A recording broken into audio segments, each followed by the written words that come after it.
I've put together approximately 35, maybe 37 videotapes, and all the information comes from a book dictated to me by God as his righteous servant, a man described in Isaiah 53, and the man described in chapter 11 of Isaiah, the descendant of David,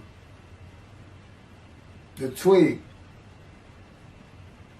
from a shoot that grows out of the stump of Jesse, and it is a stump because of the vanished and felled ancestral tree of the kings of Judah, the line of Jesus. He cannot be the man of chapter 11. He's not the anointed one. He's not son of David. None of that's true. The other book, that book is called Isaiah 53 in the Day of the Lord. And there's about 3 chapters in those particular videotapes that come from the second book that we wrote not too long ago. He dictated to me. It's the story of my life. It's to show you how I fit the verses of Isaiah 53 with regard primarily to suffering, familiar with disease. So that would be wounded, and as it turns out, cancer. But the other words that you find in Isaiah 53, punishment, maltreatment, crushing, bruising, chastisement, okay, that is all in God's power. That's all in God's power, all those words. But the books are unpublished, shunned and despised, accounted afflicted by God, plagued. Nobody understands. This is so different than the Judaism the Jewish people have been taught. This Messianic era that will never occur. And we know it's not going to occur now once you believe who I am and how you cannot. After the mountain of evidence I have presented that is in those books, just as Moses today would have to say, well, look, I wrote Leviticus. You think I just came up with that? You think I just came up with all this information? Did I know how God speaks through an angel and who that angel is? Moses walks by a burning bush that's not consumed. The angel of the Lord's in the bush and God speaks. I'm the one who explained that to you. I shouldn't have to go any further than that. The God says the rabbis, the shepherds, they never listen to my prophet. They think they know everything. Well, I'm going to keep showing that they don't. This is primarily for the people who listen to them and not them. I don't expect them to ever respond. Because by responding, they'd have to say they've been wrong. Or that's just not what we believe. And so they won't change. The bottom line is they make money on it. That's the bottom line. God had me watch a video of Tovia Singer just for this one purpose I'm about to tell you. He said, watch him raise his hand. He raises his hand to do his hair or rub his nose or something, and it's this big, fat gold watch. And this is how you know this is a God of old. He said, look at that. Look at that. I said, well, he does dive. He skin dives, scuba dives. So it might be a scuba watch. He said, that's no scuba watch. That's just a big, fat gold watch for everyone to see. And he makes his money on Isaiah 53. God says, at least that's how he really got going. I don't know. I know he has a radio show. But remember, I'm in the fire of refinement. Everything God does with me is to draw emotions because I'm going to be emotionless once I get to Israel, for the most part. He'll let me feel what he wants me to feel. But nobody can get under my skin. You can't bother me. Even if I seem like I'm mad, it doesn't carry over to my insides. And I don't think about it any more than while I'm, as they would say today, on a rant, getting on somebody. But, I bring his reckoning. I laugh. I tell him, you know what I am, don't you, God? He said, I know you're a lot of things. I said, no, I'm the reckoning, and I am the wrath. That's what I am. He laughed. Holy Spirit laughed. That's what, yeah. I say, righteous servant, David the shepherd, Elijah, prophet like Moses. I like wrath. What's his name? Wrath. What does he do? He brings a reckoning. But anyway, I'm going to go through these early years of mine before God spoke to me. It's chapters 1 through 6. Chapter 7 is God speaks to an atheist, and I've already videotaped that. Walking with God, and something on visions and visuals. So the first chapter, this is what he told me to write down birth and tragedy. I was born in Bryan, College Station, Texas on February. This just in from the Holy Spirit, yes. Like he couldn't ask me before I started. Yes. Oh, this is only for the people who come to believe in me. I don't expect anybody who's been viewing these materials and, nobody's really subscribing, a handful, to be believed. Again, I can't imagine. I don't know what you people want. I don't know who you think's going to come to do something different. How are you going to know who David is? I mean, according to Judaism, there is no description of him. How are you going to know who he is? All this being presented, and I know Jewish people have seen it, only 60% of the views are coming from the United States. Now, I don't know that means 40% is coming from Israel. Probably not. You got Canada that's be a big follower on my WordPress site. And really just all the countries of the world at one time or another have looked at some of this information as I wrote my blog, and the blogs became chapters. But I'm assuming some Jews have heard of what some man is saying he is Moshiach, and they're watching. Well, this is for those who come to believe, the people who want to be the witnesses, the many made righteous. By my knowledge, by the things I can tell you that God would have me say to you. So, this might be bored to tears with others, but it does show suffering, pain, and emotional pain, my background, and just who I am. Not just some kook out here. People say, well, he's hearing voices. Listen, as a lawyer, and I even did criminal law, I've seen some of these people who hear voices. I promise you, that's a person who should be hearing voices when you just see them and watch them for a couple of minutes. It's not me. Excuse me. Okay, I was born in Bryan, College Station, Texas on February 21st, 1957. And that's interesting because that's the year the first satellite went up. Russia sent up Sputnik, which was really 3 different satellites, and altogether they were called Sputnik. That is considered the dawning of the age of the internet.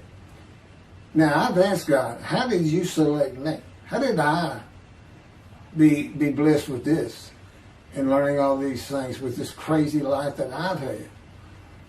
And but he won't answer me. He's gone poker. This poker guy, he's not going to talk. He's not going to change expressions or anything, or me give him an impression that he is. And so I tried to come up with it on my own, and that is where I started. I said, because I know how important the internet is for this. It's the only way to get things worldwide, and all the teachings that have come through it. I didn't know, I'm 63. I'm not like the young people who can just text messages without looking at the phone and all that. But he's taught me everything. He taught me how to set up Facebook, Twitter, you name it. He would just say, go to your computer, do this, do that. Commanded and directed to become very good at the computer and, of course, word processing. I'm a regular secretary, except I still henpeck with one finger. I used to. But God says that's to show you I have perfect use of this disfigured right arm. It just doesn't have muscle in it, and my shoulder's shorter. Anyway, I was born in Bryan College, and that's where Texas A&M University is. And my dad was attending Texas A&M when I was born. I graduated from there 22 years later, which is a story in and of itself. So I was born premature in the 7th month of my mom's pregnancy. I was born in February, and there were many complications. My parents were told I would not make it through the night, and they should just take me home. Mind you, this is 63 years ago. The biggest problem was that my insides had not fully formed, and it was impossible for me to take milk. Mammy, my great-grandmother, told my parents, boil rice. Feed him the rice water. It's got all kinds of nutrients and minerals in it. Dad says he threw out a mountain of rice those first few months. And it would not be my last encounter with death. So my dad graduated and we moved to Metairie, Louisiana. And his first job is an oil and gas geologist. He looks for oil and tries to sell deals to people who can raise money to drill. He gets money up front and a percentage of production once they get their money back. That's what he's done his whole life. And I became, as a lawyer, I became board certified specialist in oil, gas, and mineral law because I had found it so interesting. As a young boy, I became interested. But he rarely had time for us. The other part, I said, okay, well, I was born when the dawning of the internet, so he's got a selection process for 57. And I come from a dysfunctional family. Lots of drinkers, lots of fighters. And on my mom, her grandfather committed suicide. It's tragedy. Birth and tragedy. In the Great Depression, he lost everything. He owned land in what is now downtown Dallas. But then when she was about 4 or 5, her mother went down to the Market Square in Crockett, Texas, small East Texas town. Everybody has their courthouse in the center of town, and there's streets on either side with stores. She went to the hardware store and purchased rat poison. She hadn't gotten hardly out the door when she opened it and took it herself. Died right there on Main Street in the middle of the day in a little small town. I don't know how long that would have been. My mom's 85 or 6. She was 4 or 5. Almost 80 years ago. So I'm sure it was quite an event. And her dad took her and her sister's about 2 years older, to Metairie, and not Metairie, to someplace in Louisiana. But could have been Baton Rouge. And her father became a elevator operator.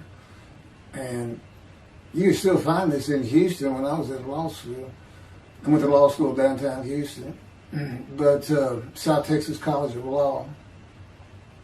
And at the courthouse, they would have somebody sitting in there on a little stool and with a lever and take you up or down, take everybody up or down. With all the lawyers coming in for the court cases, it was packed. I'm sure they've done away with it by now. But that's what he did. And they found him one day or night. He had taken out a pistol, he shot himself in the head and killed himself. So now she had suicides on both sides of her family. And her father's brother took the 2 girls in. He actually adopted them. And when she was about 10 or so, I believe, she's with him out in some shack in East Texas. And, there's not even phone in this place. And he took a shotgun, and I'm sure he'd been drinking there, all known for it, and blew his head off right in front of her. I mean, that's all the circumstances I know about it. It doesn't sound like a good scene at all, but it scarred her for life. Okay, we've been taking care of her from the get-go. My father amazes me to no end. What he has done to care for her. See, they knew that was his sweetheart. Eventually, now at 10 years old, that's who he married. And they're both from Crockett, Texas. Small town people. I still take care of them. They've taken care of me for 10 years. God took me from society. He made me quit law terminate my law license in Hawaii and Texas, and took me into poverty. I've been in poverty for 13 years until I just now filed for Social Security early. But I give them more than 90% of it to make up for everything they've given me for 10 years, 13 years. While I'm in God's fire of refinement, learning everything I need to know. And I have learned much. There ain't any question.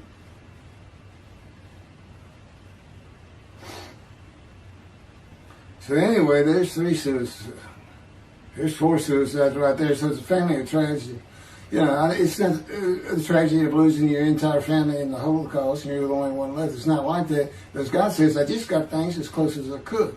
He says, I touched you in the womb to disfigure you, really for just one reason. Well, 2 reasons. One, it makes you identifiable. But it was so people would pick on you. I wanted people picking on you because that's what happens to young Jewish boys. Just for being Jewish, just for having a disfigurement. People will pick on you. I've told him since, I don't even really recall many people saying anything to me. He said, that's because you look like you crawl all over them if they did. And I did. I was always just say something, anything. That's just the way I was just angry inside. And God's taken all that away. But I can still go on a good rant. But,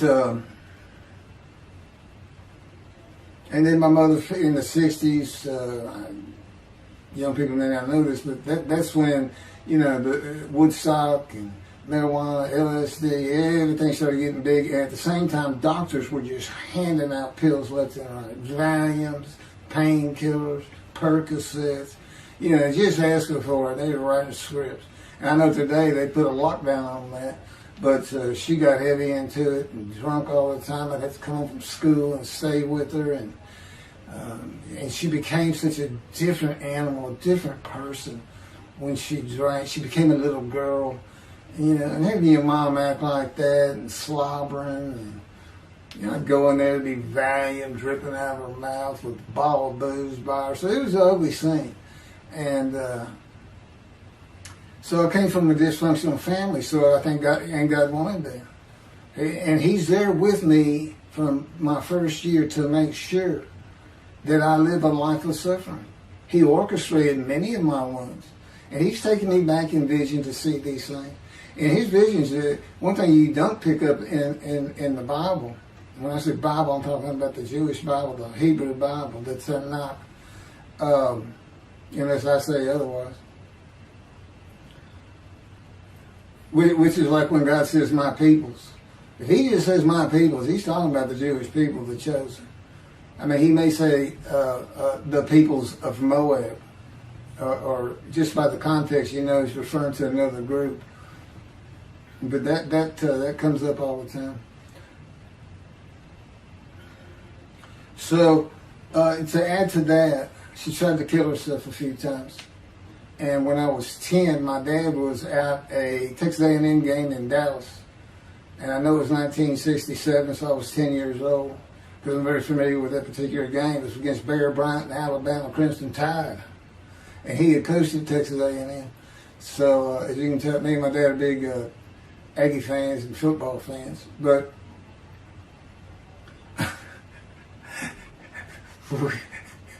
I have been assured we'll be able to see those games in Israel.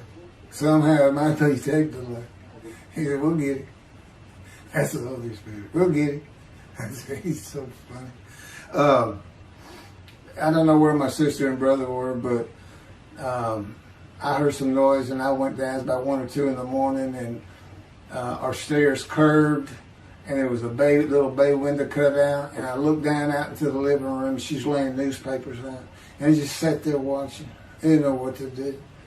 And she got down that paper and took out a butcher knife, not a razor blade, a butcher knife, and opened her wrist up. And this happened again years later when I was in high school. She opened her elbow up, and that was god awful. I don't know. But before she bled out, my dad opened that door. I sometimes think she knew he was going to be there soon, would probably save her. But it didn't look good, and I hated myself for not doing something. Maybe that's why I was so angry. Anyway, because I didn't do anything, I just sat there. I couldn't move. I don't know. I don't even know what I was really thinking, really. But I can't. What it did is it told me how much her uncle blowing his head off must have done to her. That must have, it really hit you. I had nightmares my whole life, but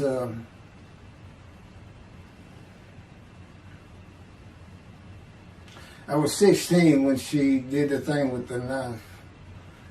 But you know what? My dad finally got her the best psychiatric care in Houston, Texas, and that's big because we got a medical center that's renowned throughout the world. And they put me back together many a time. And she never did that again. And the amazing thing is how different she is in her very advanced old age. I mean, it's like she was never that person of the 60s and the 70s and the 80s. I don't know how my dad survived it. I'd have never stayed. I'd have taken the kids and said, try to find us. But he's not like that. I've never seen two people who love each other so much. It's crazy. But anyway, I was married for 20 years and we weren't like that at all. We finally divorced for irreconcilable differences. Okay, my first major surgeries when I was 2 years old. My first surgery. Up above here, I have a scar. I had my first of many surgeries. Been born without my right pectoral muscle, small shoulder, withered arm. And there was some, the movement of my arm was restricted. There was some tissue in here that had to be cut out.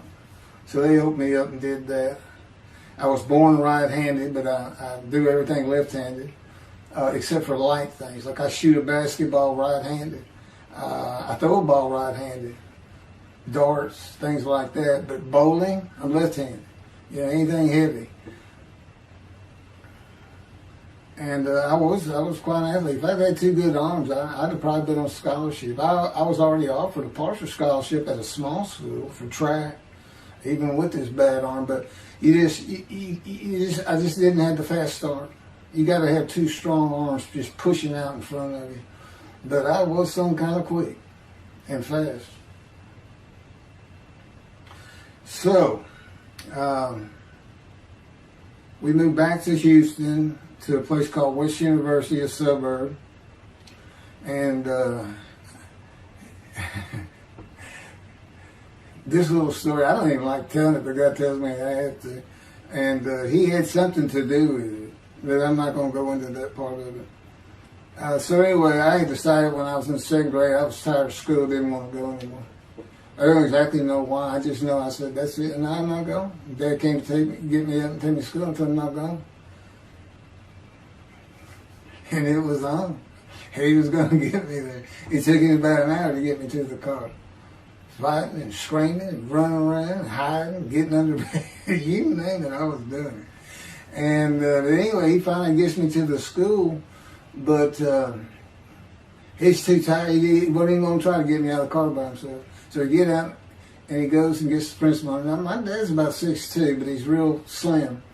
And but he comes out with his principal, who's taller than he is, and he's a hefty guy. He's burly. Anyway, so they come, they said, get out of the car. I said, I'm not getting out of the car. I'd already locked the doors. Only the two front doors locked, and it was those locks that you pull up and push down. So my dad used the key, and he popped that lock up, and I slammed it back down. Said, I'm not going to school, I told you. He throws the key, they start throwing the keys at one another over the roof. The principal was driving the same thing, and I'm slamming his door, I'm leaping across the car. Bam. I don't know how long I went, but they finally, in 5 minutes maybe, seemed like an eternity. I was terrorized. That's the way I look at it. Anyway, the principal got it open, and I saw that door open, and I got back on the far other side of by the steering wheel with my back against that door.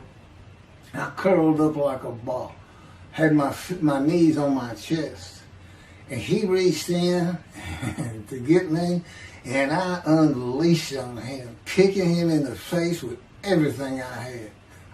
It broke his glasses, and his orbital bone got shattered.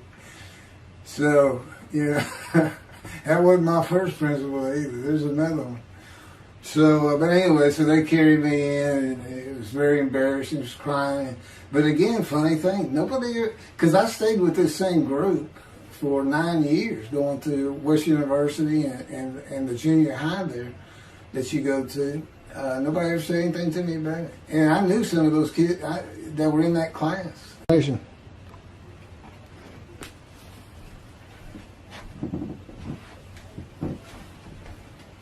My camera only goes for half an hour. I can see on the screen that I have pointing towards me that when it runs out, I have to turn it off and turn it back on. But anyway, that ended my fight with my first principal.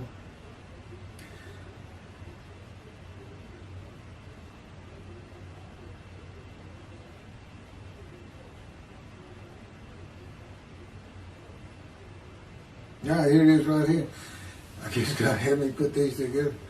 In the 10th grade, the principal of the school told me to cut my hair. You know, I had long, blonde, wavy hair, well past my shoulders. Again, this was, I graduated high school in '76, and this was in junior high, so it's in the early '70s, but it felt like the '60s still. And I kept in a ponytail. It was neat. It was a school-wide policy. I think I was one of the last people to cut his hair. I was hiding all the time. I was always on the alert for the teachers that would turn you in. But I went and got it cut. I told the barber right at my collar. Sat there in the chair, cut it right at my collar as I was instructed to do. And then I was commanded to return to the principal's office. And so I presented myself to him. I sat down in the chair in his office, and he gets up, walks behind me, and grabbed me by my hair, back of my head, and jerked my head back fast. And said, "It's still over your collar." Now, I don't know if I did a backflip out of that thing. I can't really recall. But what I do recall is it took 3 people to get me off of him. And I was permanently expelled from school, which ended up me leaving home. It wasn't a runaway. I'm just out of here. I'm tired of everything and everybody. I ain't going to school ever again. Hate school, always have. That was me. Yeah, they had to pull me off of him. I understand through a friend of mine, he said, my brother went to that school. He had some stories about that guy. I told the guy, I said, it wasn't me. It's him. Second major surgery came when I was 12 years old to try and repair my right knee and just below it. I was running full speed in a field.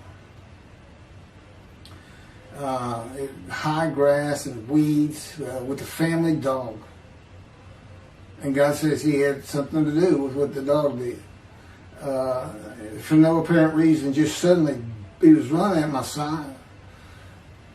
And he just bolted, he just stopped going straight, took a hard left and went right between my legs.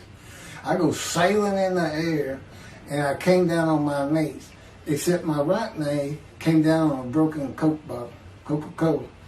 And they used some thick glass back then. It was stuck nose down, way down. It was all broken up, but it was the bottom all jagged that my knee just, they said it went to the other side of your knee. They said, you got that whole field in your knee. But when I got to the hospital, I sat there for a long time. The first doctor that came in and just told my mom, right in front of me, I'm in the room, he said, I can't repair that. It's not repairable. We want to take it off.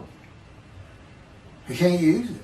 And I already knew that because as I started screaming and yelling for my dad, he finally came back. This field was behind our house. There was a chain link fence, and then the field. My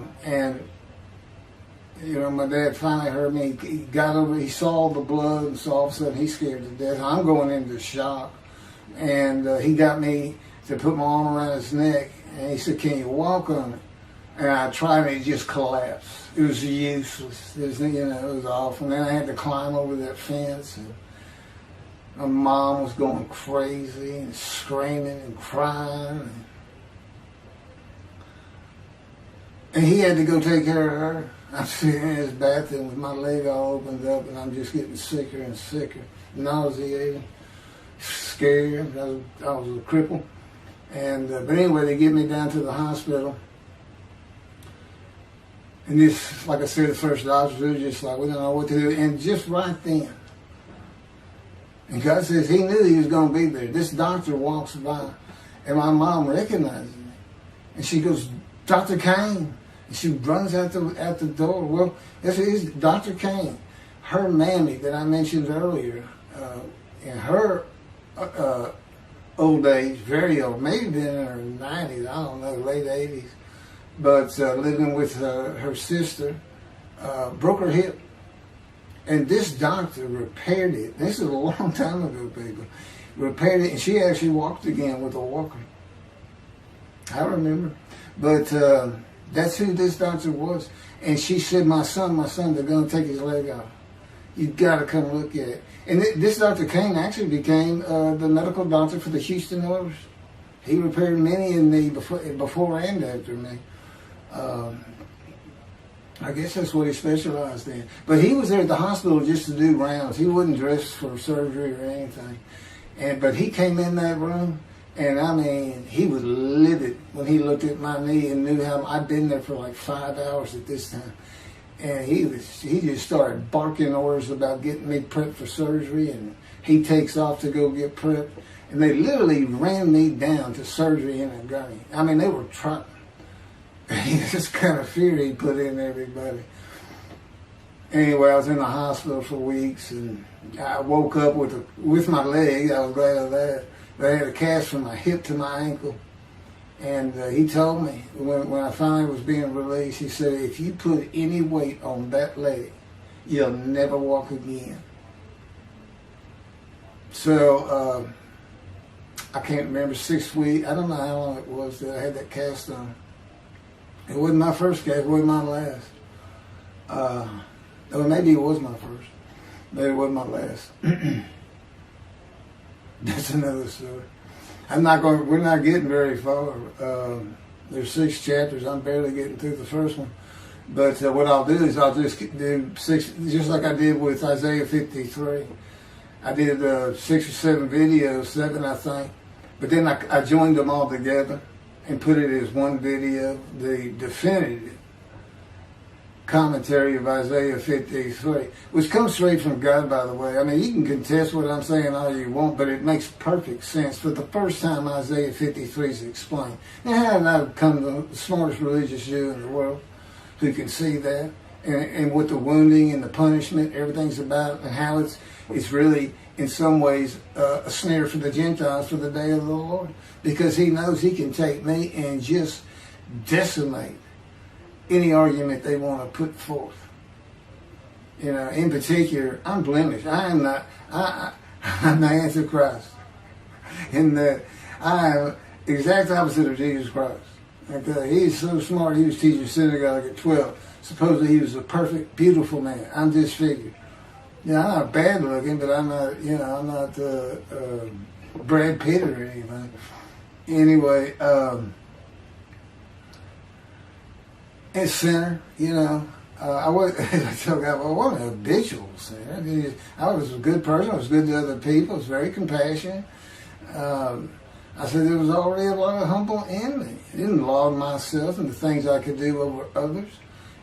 Like being the fastest guy on top 5 at school and the fastest in the neighborhood. I didn't brag on myself. But as he took me back through my life and informed me when things were sins, it just seems like I touched on all of them. And if murder in your heart is actually committing that sin, as the Christians say, I don't really go with that. But then there's really not much I've missed.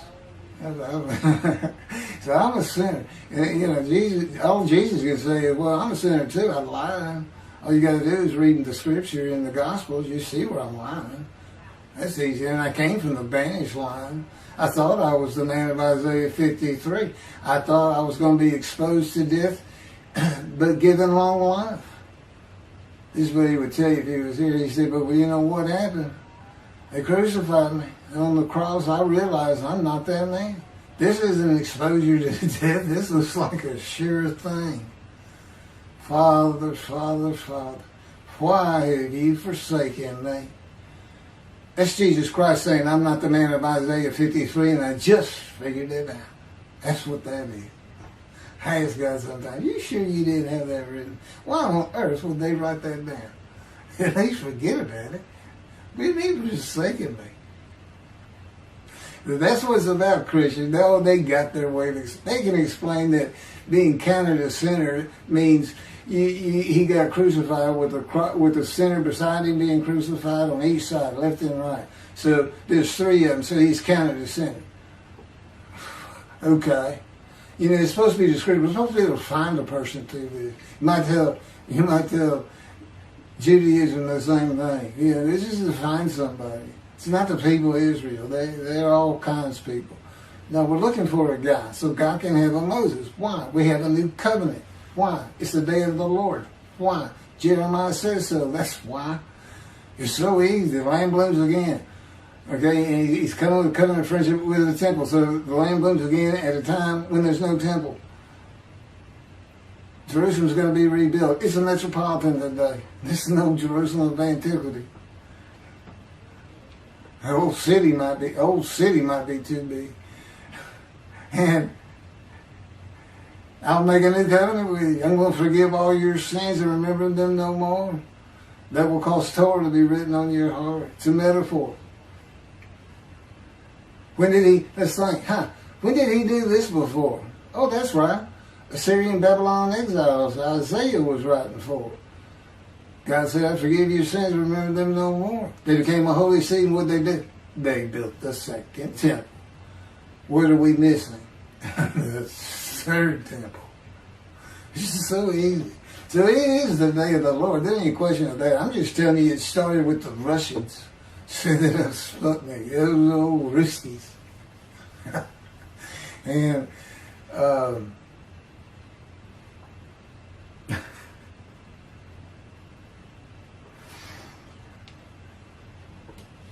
and he's bringing the covenant, but he's got to have a Moses. He said him, send a prophet like Moses. So he's saying it's Joshua. No, it's not. God needs him today, the day of the Lord. And guess what? He gives us a description of him. He knows this is a time of secularism, reliance on science and medicine and doctors. And you got so many more people who the only book out there is not the Hebrew Bible. There's a lot more books than that. There's all kinds of distractions, television, cell phones, computers. Back then, you just sat around and said, what do you think God's doing? I don't know. Wish he'd send some rain. It was just, I said it's easier to get them back then. But here it is. It's here. And God said, you see why I put shunned and despised in there? Because for a while I said, God, this is before we really got the books done and everything. I said, I'm just sitting in a room. I can't really tell anybody shunned and despised in me. Counting me plagued, afflicted, and by God and everything else. He said, well, how you feel now that we've been putting all this on the internet and everything? I said, I feel shunned and despised. Yeah. I can tell they know. There's no question this hasn't gotten back to those two. I said, you keep attacking them like this and I'll be certainly sure, just in case I'm wrong.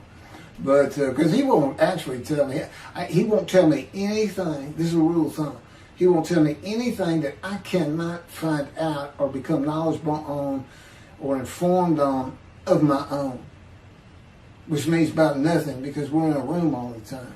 The adjunct of the Holy of Holies, what I call it. I live in the, I'm like the priest who can, the only person who could go into the Holy of Holies was the high priest.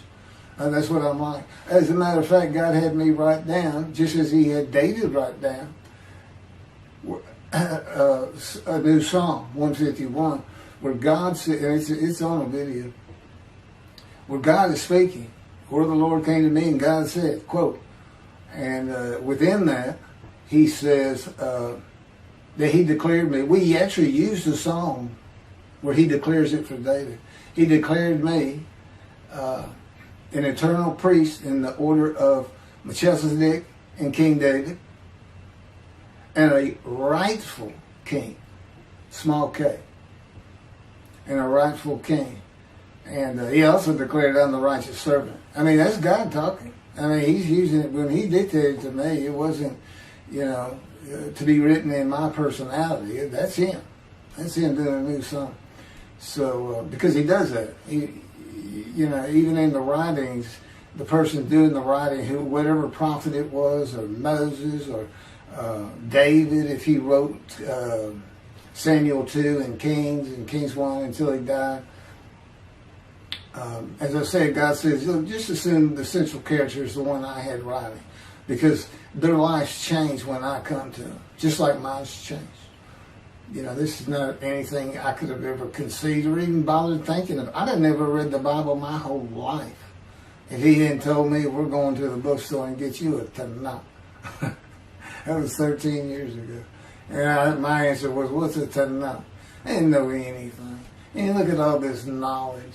But this is it. This is the only power he's going to use in creation. He's not going to perform miracles. He's not going to have me performing miracles.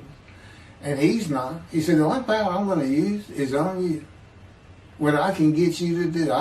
He said, I can take a Gentile Texan and take him to Israel and get my temple built. Okay. He said, because that's what you say to God all the time. Okay.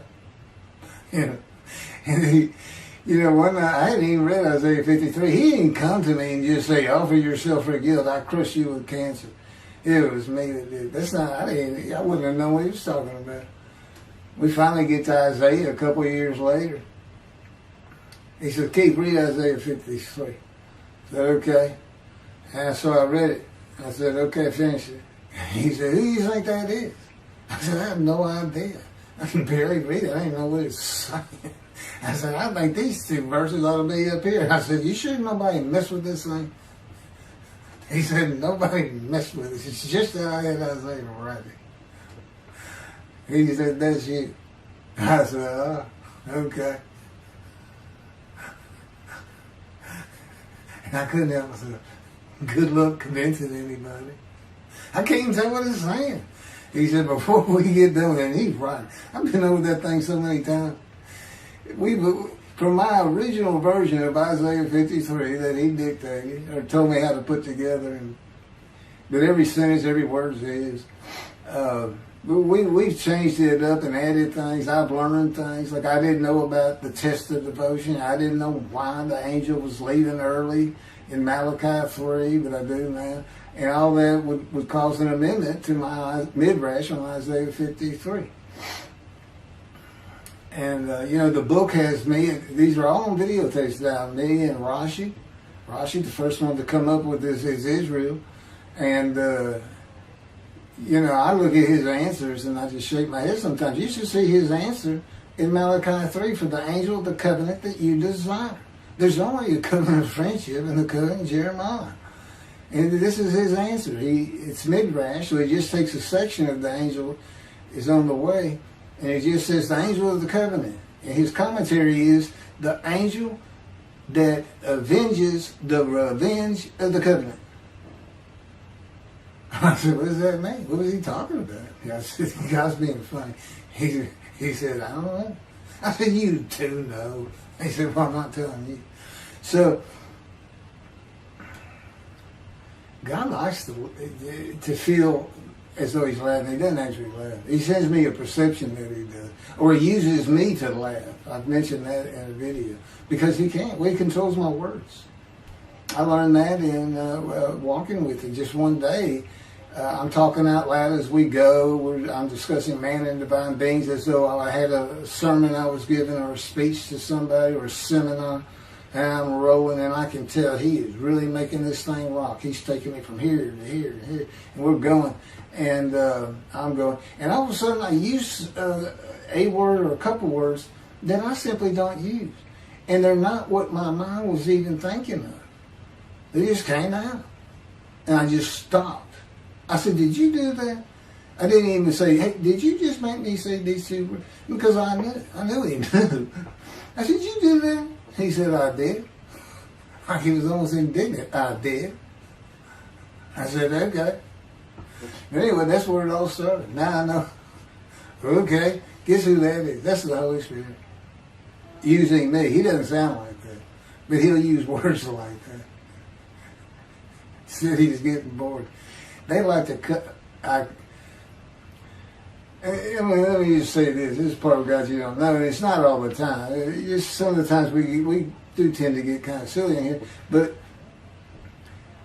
they do things after a while. I'm like, I feel like a kindergarten teacher. And I got two of those kids that you just shake your head at. You say, this is a handful. These two are nothing but trouble. Always fooling around, looking for a laugh. And the Spirit's always working in heaven, death, God laugh, as it were. Again, he doesn't actually laugh. It's a perception that's his emotion. If God has any emotions left, because worrying about other people's pain is not one of them. He made that clear to me. I don't care about your pain. And just saying it makes you mad. He says, see him drawing anger. And he'll do stuff so many times over and over. He says, it's easy because now it irritates the fire out of it. He just started. I said, how do y'all keep doing the same stuff? And one day I told him, I said, I got it. Which means it actually came from them.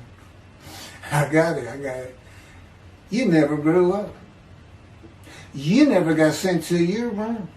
You never had to climb that mountain to achieve something. Put yourself out there. Nobody's ever whooped you. He said, I said, that's what it is. You never grew up. That's what it is. Yeah, I'm dealing with the child God. That's what I'm dealing with. That was my argument. And then he came down as mean, very serious, mature guy. And I didn't bring that argument up anymore. But that's how it gets with me sometimes. It's an incredible lot. For me, I'm not going to get to him. I guess I'm at the end. I'm getting close to when I got shot. I thought that was a new chapter.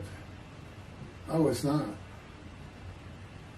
Well, I'm going to put it, this is getting long. Anything over half an hour, we try to stop.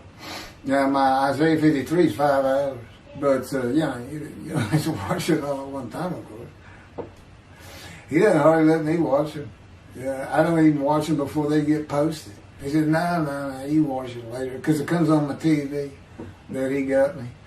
And I didn't know at the time it was going to be, that he was serious about doing videos. And I certainly didn't know about making it a backdrop. He decides everything. He tells me when to eat, when to get up.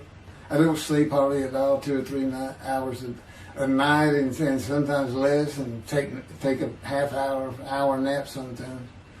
But I found out I feel fresh. I don't need that much sleep. He said, well, you're not really doing anything. Why do you need a lot of sleep?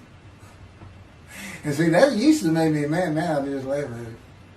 Thank you very much for listening. I'll pick this back up on another video, and eventually I'll put these first 6 chapters, just like I did Isaiah 53, because it's a book that he dictated to me. I can't get it published. I'm going to put it on YouTube. That's why I'm reading this. And as I said, if you don't want to listen to it, don't listen to it. But the information that's in these books and in those videos is, that's my proof. And quite frankly, God says, if that's not enough for them, well, that's just too bad. Utter destruction is what they end up getting. They better learn how to listen to the prophet. See, it's no different than the people back then. You'll say, well, why didn't they listen to Isaiah? Why didn't they listen to Ezekiel? Why didn't they? They laughed at Ezekiel. That's what Rashi says in his commentary. I didn't know it was laughing at him, but they just ignored him. Everybody thinks they know it. But in any event, I do know there's one chapter we haven't put in there, and that is recognizing a prophet in the Talmud. It says Moses vouched for Joshua, so he didn't have to be tested. Now, the problem with all that is, and I think why God hadn't had to put it on video, is that they're looking for a seer, somebody who can see the future. But see, that's antiquity. I mean, that's not what you're looking for today. Moses wasn't a seer. And none of the prophets were seers. They just wrote down what God told them to write down. God's the prophet. Is the one making prophecy. And what he does, he doesn't actually just, quote, see the future. He walks it through. He says, okay, right here is when they're going to send up a satellite.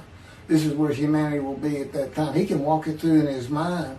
As I mentioned, his eyes, he doesn't have them. It's just his absolute knowledge of all things. He can form a picture of this room. Me, it's in here. He knows every atom of my body.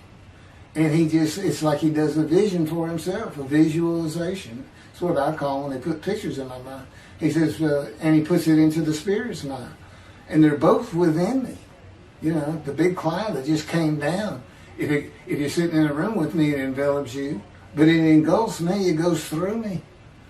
My little spirit cloud becomes part of the big cloud. That's why God is in his spirit. Here's the elements of spirit, here's the elements of God's presence, his mind. Two clouds, they just come together, they can be together. Okay, but God's still one. He created the other cloud. And then in this room, filled with them, my little spirit is like a little cloud that just came in and part of it. That's who I am. That's a man in divine days. Okay? No, it's like nobody's really expecting it. Well, maybe it's because you didn't know these things. And now they want that, I get the feeling, shunned. Shunned means I'm not looking at that. It sounds like a kook. We by faith, by the fundamental principles of Rambam from the Talmud, from his diagnosis of the Talmud. Why don't you do your own? Why don't you throw the Talmud out and learn some new stuff? Why don't you get out of antiquity? Every religion has an end times like that. Every religion ends up with utopia for its people. Everybody. Well, don't be like everybody. You're the Jews. Throw it out. Let's get practical. Let's have God in our midst again, in a man like he was in Moses. Let's point at him and tell the Christians that is the man of Isaiah 53. Here's what it's about. God says he's coming back. He told us we're not waiting on him like you. And he said when he was coming back, he false prophesied 5 times. He ain't coming back. He wasn't who he thought he was. He told us on the cross. I'm not the man of Isaiah 53. He tells us. What else was he doing? Father, why'd you forsake me? I'm about to die. What do you think he's talking about? What do you think he's thinking about? You're not supposed to die. He thinks he's the man of Isaiah 53. So do they. It's just mind-boggling because I'm the man. And there's nothing about me that says Jesus Christ. Nothing. You should hear me cuss God. I've cussed him trying to die. I begged for death 1,000 times. He said, it's not been 1,000 times. I said, it's been hundreds. He said, well, that's true. You have cursed me more than any man in the history of mankind. And he said, and you did it face to face. And I said, you shouldn't make me so mad. He laughs, y'all. He laughs. When I'm cussing him, he makes him laugh. And oh, you're kidding. That's sorry. He gave me his perspective. This is how he did it. He said, Keith, imagine you created ants. And ants are living beings. In other words, they can think and they have emotion. Okay, you get a great big ant farm over here in your room. Okay, you decide you're going to get one ant to get all the other ants to do stuff. But you got to get him ready. And you get him ready the way I'm getting you ready. Now, he's mad at you. Right? I said, yes. Yes. And he said, now, magic. I'm always laying in this bed. I got a big table. It's got a microwave on. I put my computer on. I got a big fan I like to have on. And he said, look over at that table. Now imagine that ant got loose. And he is crawled up. And he is standing on the corner of that table. And he is giving you the what for in ant language. I mean, he's going. And he's turning around and shaking his butt at you. And he's cussing. And all this. And all you got to do is go bump. And he's gone. I said, that's funny. And it is. And that's how he, that's what it does to him with me. The spirit will rile me up. I call him a troublemaker, troubler. He's so funny. But God's so humorous. There's a difference in their humor. Okay, that wraps up. I'm told that does wrap it up. I'm going to pick up a gunshot. I guess it was worse than the accident to my knee. They ended up opening me up from between my breast and my pelvic bone, and now it's been 3 times. And eventually, the lung cancer and colon cancer and skin cancer. But the lung cancer is when they told you should have died from the colon cancer. He said, but this is it. We can't treat that. It's too advanced. You're gone. And prepare to die. That was 20 years ago when the planes hit New York. It was the planes hitting New York that got me up off the ground one last time to see one more doctor. The life of God's righteous servant of Isaiah 53, chapter 3, gunshot. Shortly after I recovered from my knee injury, I moved to Fort Lauderdale, Florida. I was not happy about it at all. It turned out to be a lot of fun. I made some great friends and celebrated my 13th birthday. My only injury in Florida was having my front teeth shattered and knocked out, requiring caps, which was more of an ordeal than I would have imagined. We returned to West University in Houston after 2 years. My mom was not doing well at all, and it was getting close to her second suicide attempt.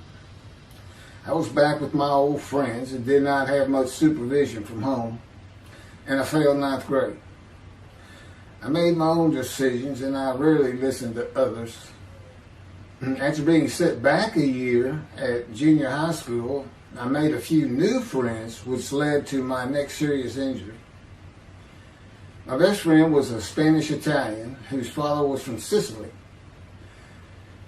And he kept a machine gun in a violin case in his office at the restaurant he owned, where his son and I were waiters. It was called The Godfather. My friend was the best pool player I've ever known or played with, an absolute natural. I will call him Antonio, but that's not his real name. Antonio's girlfriend was a Jewish girl. I will call her Rebecca, but that is not her real name. Antonio was a Catholic Christian. Rebecca did not practice Judaism, and Antonio did not go to church. I was a confirmed atheist, and we never talked about God or Jesus. Rebecca's father had foreclosed on a ranch about 8 hours from Houston outside of LaGrange, Texas, Fayette County. LaGrange was famous for the Chicken Ranch, which was an illegal brothel that operated from 1905 until 1973. The business served as the basis for the 1973 ZZ Top song, LaGrange, and the Broadway musical, The Best Little Whorehouse in Texas, as well as its 1982 film adaptation. T.J. Forney was known as the meanest sheriff in Texas. In the coming weeks, I would be interrogated by him outside of Shock Room 3 at Dentab Hospital in Houston. This is an excerpt about him from an internet article. It was the most one-sided Texas battle since the Alamo, as 100 citizens watched disbelievingly in the dusty little town of LaGrange, their beefy sheriff, T.J. Forney, reached into a black 1975 Continental Mark IV and began to shake by his $300 suit Marvin Zindler, the star consumer crusader of Houston, Texas. That's from People, June 17. Next, the sheriff tore off Zindler's blue-white toupee, waved it in the air, and then finally ground the rug under his cowboy boots. Behind Forney's fury was the fact that on Zindler's last assignment in LaGrange 18 months before, he had filmed an expose, which resulted in the closing of a critical part of the local economy, the Chicken Ranch, a legendary body house. Antonio, Rebecca, and I first went up to the ranch in the summer of 1975. It was a small ranch house and small lakes with horses roaming around loosened pastures. We decided it'd be fun to try and catch one of those horses and go riding. The next time they went to the ranch house was in Rebecca's father's Mercedes-Benz. Two-door convertible Mercedes-Benz. I sat on the hood of that Benz with a lariat while she tore through fields trying to run down a horse for me to rope. The horses could turn too fast, and we never got close enough for me to rope one. What we could and did do on the next trip was bring guns. A 30-30 rifle, shotgun, and two 22 caliber pistols with holsters. As a backdrop, Antonio and Rebecca had broken up as boyfriend and girlfriend, and her attention had turned to me. I did not believe that caused any friction between Antonio and me, but it should have. It did not seem to be a source of animosity of Antonio towards me in any event. On October 5, 1975, we were all back at the ranch having a great time. Tony and I were shooting at cans with our pistols and practicing a quick draw from the holsters. We were standing shoulder to shoulder, about 3 feet apart, and he was a little forward of me. Rebecca came up behind us, between us, and said she wanted to shoot. Antonio passed his gun to her, and it fired when it was going by me. The bullet went on a straight line through my bladder, intestines, and colon from the front right and lodged in the back of my left buttock in my backside. I could see the trajectory in my mind. I fell to the ground, and Antonio fell on top of me, rolling me over and over. I think he was looking for an exit of the bullet. I told him to get me to a car and get to a hospital. Felt like Babe Ruth had swung a bat up between my legs. I never once thought of God. On a big ranch, there are several gates for different sections of land and different purposes, usually with chains and a lock. When we got to the first one, I told Antonio, drive through it. I told him to ram it. I knew I was dying, and all I could think of was, you have got to hurry. I didn't panic, but I had never been so afraid and had never felt fear like that again to this day. Sometimes I think I have forgiven Antonio for accidentally shooting me, but I have not and cannot forgive him for stopping at those gates. I'm still mad about it. I was seriously angry at him. We got to the LaGrange Hospital before noon on a Sunday. They had to call the doctor to come in. I asked the nurse for something for pain, and she told me my vital signs were too low. That if she gave me a shot of morphine, I'd drop dead right there. It would kill me. No pain medication. The doctor came and looked at me and said there's nothing they could do there. He told me they were getting an ambulance to take me to Houston, Bentab Hospital, where they operated on gunshot victims all weekend long and do to this day. It's a trauma hospital. Many young doctors from Baylor University, all around the state. It's the high desirable place to be because you're cutting all. If you want to be a surgeon, you're cutting all day long. I knew one thing with a certainty. I could not pass out or fall asleep. If I did, I would not come back. In an ambulance, I talked to two fellas that were tending to me, as much as anything to stay awake. I asked them such things as what it was like to be married, graduate high school, have a career job, but my mind repeated over and over, you have got to hurry. We arrived at dusk. This happened before noon when I got shot, so now it's getting dark. When the ambulance opened, my brother jumped in to help. My mom was standing by the entrance to the shock rooms in her fur coat.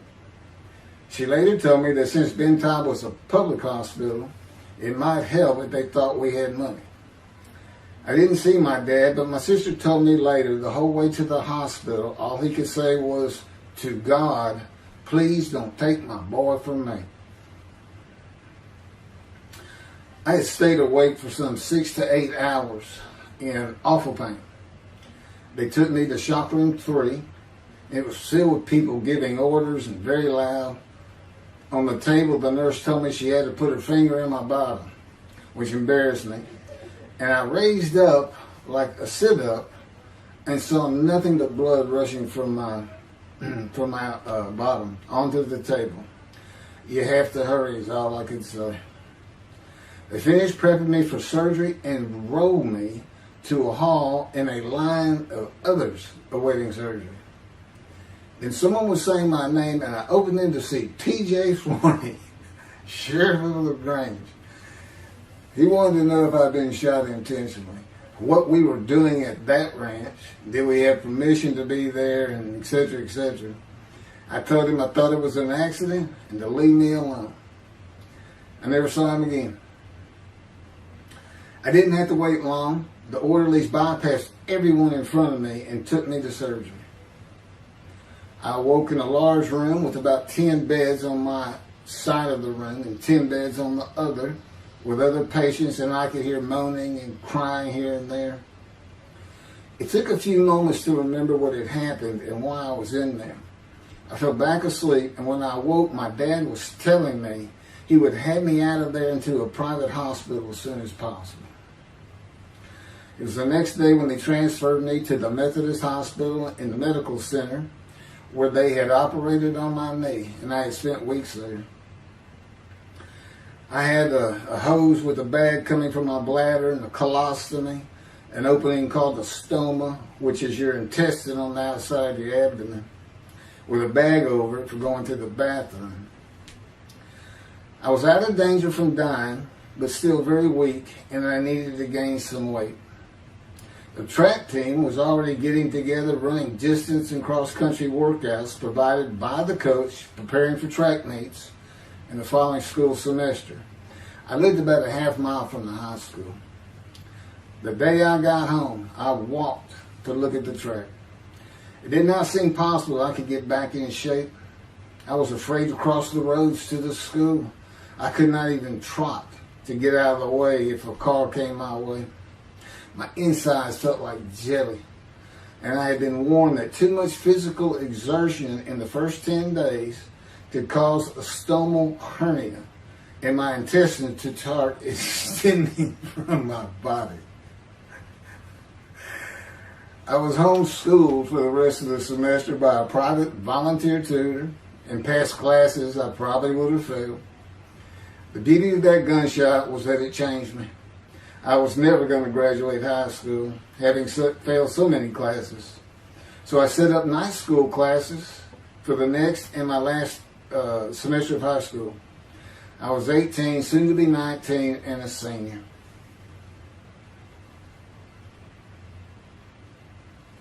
Chapter 4, College and Law School.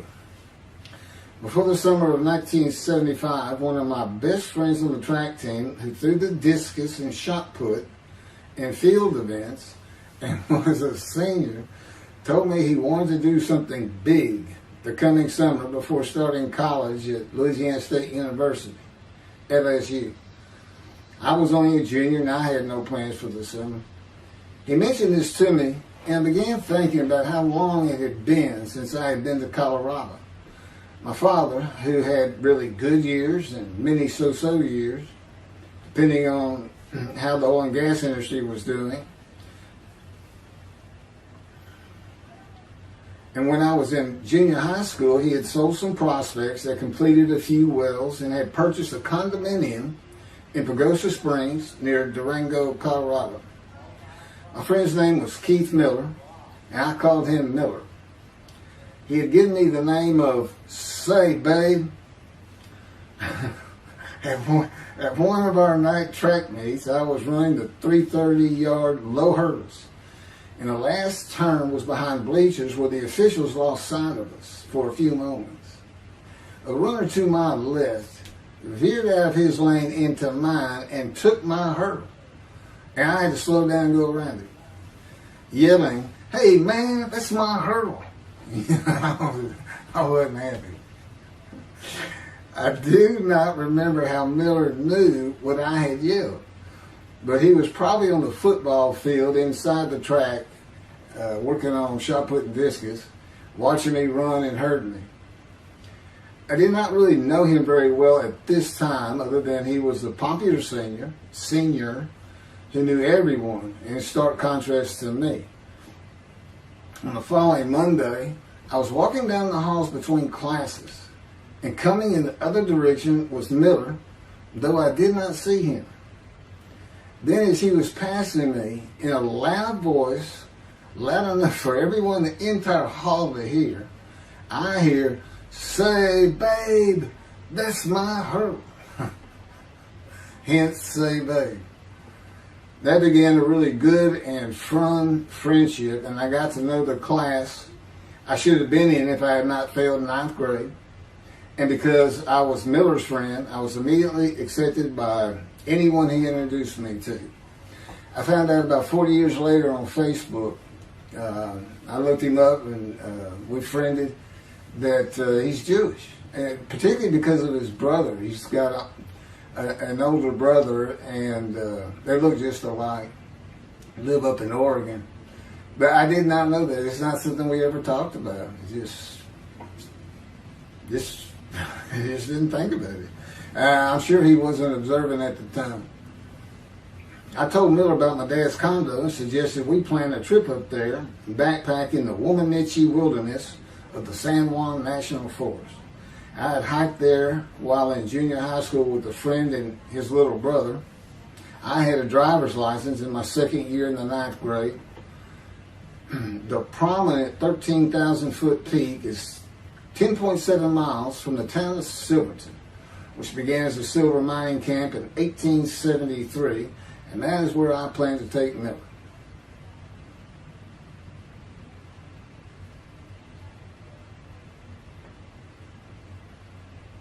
So Miller and I take off. We use his car.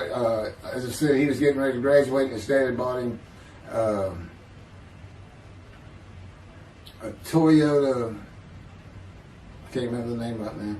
My dad's condo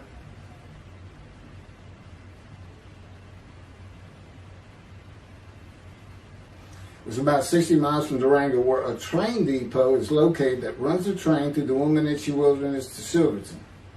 The train is an authentic, narrow-gauge, steam-powered, coal-fired, scenic railroad train ranked one of the top 10 scenic railroads in the world. It's something else. It stops twice in the same places to let off and pick up hikers and backpackers in the Animus Canyon of the Womanichi. At top speed of 18 miles per hour, it takes the train 3.5 hours to travel the 45 miles from Durango to Silverton. Oh, here it is. Miller had a new Toyota Celica. And after a day and late into the night, we made to Pagosa, slept, and we're at the train station before the first departure the next day. I don't know what the problem was, but the train was not going to run that day. So we couldn't get to where I wanted to take him. It's just too far. We decided to get a hotel in Durango and just head down the train tracks into the wilderness and explore an area I had never seen in with the maps. We got lost. And at one point we decided, let's just put these backpacks down and you go that way and I'll go this way. Well, we did that. We met back up, and then we couldn't find our backpacks. And we did finally find them. We slept that night, and we had a big black bear episode because we had left some food out on the ground, which we shouldn't have done. And but anyway, we ended up making it back, and we had one of the best party nights I've ever had in my life.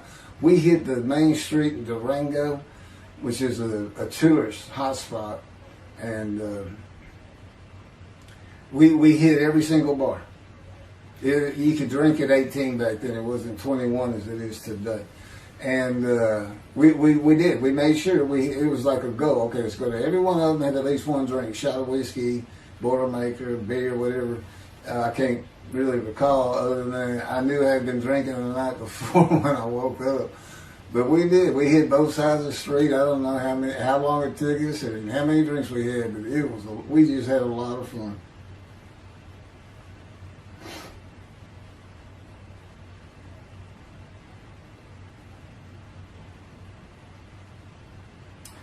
Okay, I'll be coming to chapter, I guess it's 4. I don't know. I thought I was coming up to the cancer story, but this is different. This is getting into alterations while at school.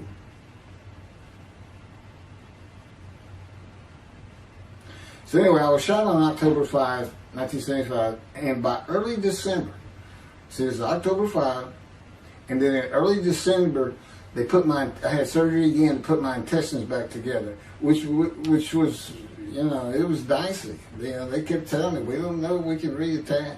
There's people like Bob Hope lived his whole life with one of these stonal deals, and it's just a horrible thing. But it was successful. They put it back together, and they removed my bladder tube. The girl next door, who I had never talked to other than to say hey or hello, and who also went to high school with me, had been coming over daily, and she agreed to be my girlfriend when I asked her a few months later. I did my night school and graduated last in my class, or close to it, of over 400 people. In late December, I began running with the track team. Now, I had surgery early December. I already got out there with them, which was difficult. Pulling 2 tires on the cinder track.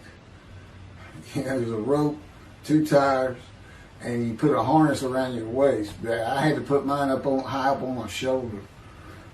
On the cinder track for a lap and a half, 660 yards with 2-minute intervals, 6 times was the toughest.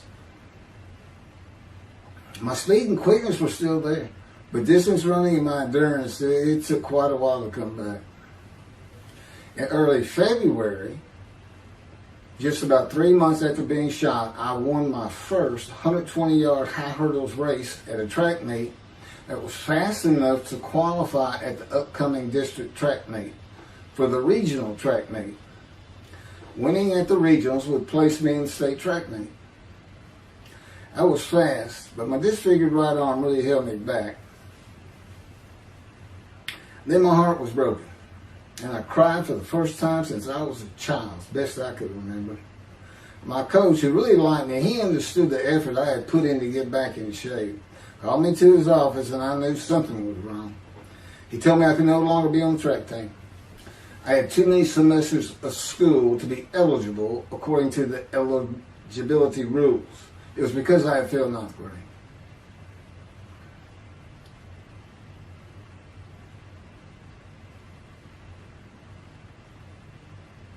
And of course, I had no one to blame but myself.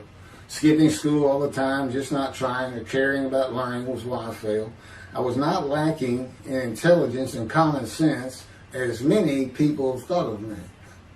I could and often did read a complete science fiction paperback book during the school day. One day.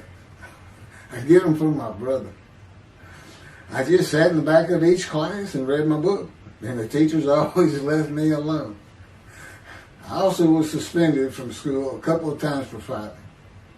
The first fight was in the gym in the bleachers with the principal on the floor telling us the do's and don'ts for the second semester of the 10th grade.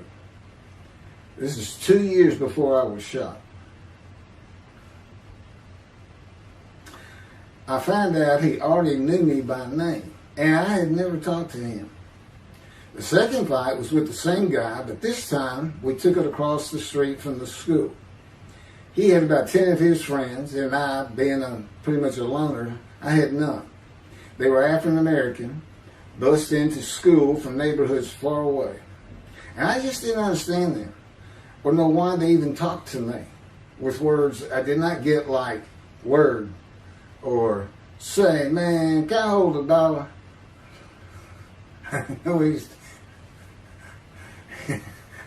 That is what started the fight in the bleachers. I hear from behind me and one stood to my left saying, "Man, can I hold a quarter?" I turned around and just looked at him. And finally said, "I did not have a quarter." Ordered with the principal and undid my ponytail. Mind you, he's sitting right behind me and I'm well aware of that. And I brushed my long blonde hair and then reached into my pocket for some chapstick for my lips. When I pulled my hand out with the chapstick, turned out I did have a quarter. Then from behind me I hear saying, "Man, you said you don't have no quarter." To which I replied, turning around, "I don't have a quarter for you." The next part is kind of hazy. But I do know I grabbed him by the front of his shirt and threw him down the bleachers onto the students sitting below me. That is when the principal yelled my name and told me to go to his office. The next day, the guy and his friends were waiting on me when I got to school, and we fought across the street. The principal had told me not to get into any more fights, and this is the fight I got suspended for. I remember being in, after my suspension, being in the men's room smoking a cigarette in a stall, and a group of African Americans came in, and they were talking about the fight. What I remember was hearing, "That white boy went Muhammad Ali on him." My favorite fighter. I even saw the Ali Foreman fight in Kinshasa, Zaire, live in Amsterdam in 1974. And some of my best friends in high school were African Americans, mostly on the track team where we could get to know one another. I still had run-ins with the general population of the African Americans, who everyone just called blacks back then. I never used the N-word and thought they would help themselves a lot if they'd stop using it.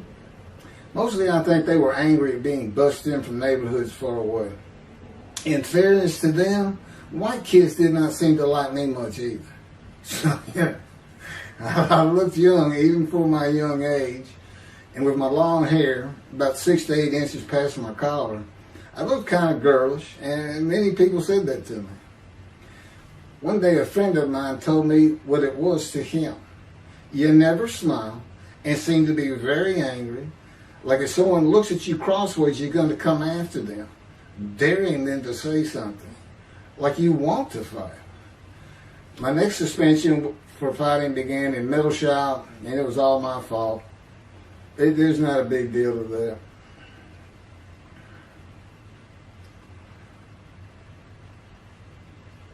The last fight I was ever in came right before I was gunshot at the ranch. The accident really changed me and the way I looked at life. I never got in another fight after I got shot. It took some of the fire out of me.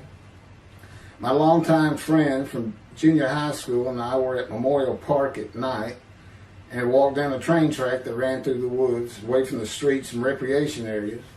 We went to the center of a long railroad trestle bridge that ran over a bayou to wait for a train to round the corner from either direction on a single track. When a train would round the corner, we had to run and jump off the trestle after clearing the bayou. We were drinking beer. As we were sitting, we started talking about the price of gas that was 44 cents a gallon in 1975. Anyway, the trains weren't running. We got up to leave, and as we're walking down the steps, he said something about my father and about how to find oil and gas. And I turned around and just hit him with everything I had, with my right arm. And I realized, what a stupid thing to do. I called him the Big Sweet. He's huge Norwegian. His hair was white and long and longer than mine. His hand was the size.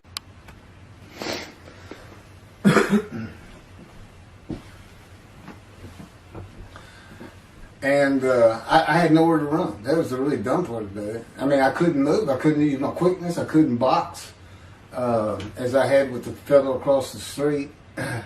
And he just took one big swing. He's very athletic. Coaches all wanted him on the high school team, but he didn't want to.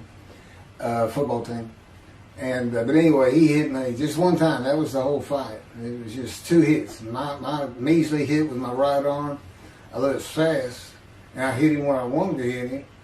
Well, I say that. I didn't even think about it.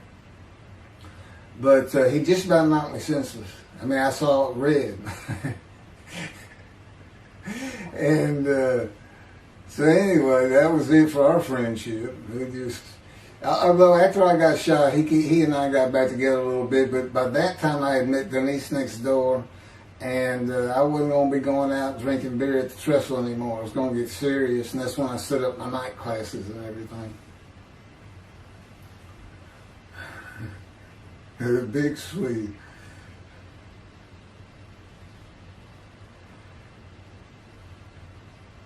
After the gunshot, I stopped seeing old friends, including Antonio and the big Swede, and spent all my time with Denise from next door. I knew I wanted to be someone who succeeded in life. My dad always told me when he was angry with me that with my smart mouth, I was never going to be anything but a ditch digger or a lawyer. While he said lawyer in a derogatory way, he got me to thinking I'd like to be a trial lawyer. I had to get into college first, and the only school I wanted to go to was Texas A&M University.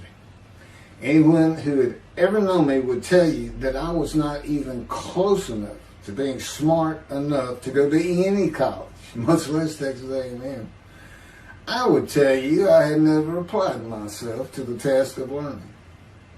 Texas A&M denied my application. I called them and pleaded and argued, and finally admissions said that if I came for the summer semester of 4 classes and maintained a B average with no fails, they'd let me in. I did it, barely. I almost failed calculus and got a D. Just a quick thing on Texas A&M, because it relates to World War II, which always makes me think of the Holocaust, and how many Aggies were involved in that. Texas A&M enrollment began on October 2nd, 1876, and admission was limited to white males, and all students were required to participate in the Corps of Cadets and receive military training. Many Aggies served in the military during World War II, with the college producing 20,229 combat troops. Of those, 14,123 Aggies served as officers, more than any other school, and more than the combined total of the United States Naval Academy and the United States Military Academy. During the war, 29 A&M graduates reached the rank of general. Texas A&M is more than a great university. It's the home of the Aggie family with a long history of spirit and tradition. And I'm going to pass through all that. You can read. I got all this from Wikipedia.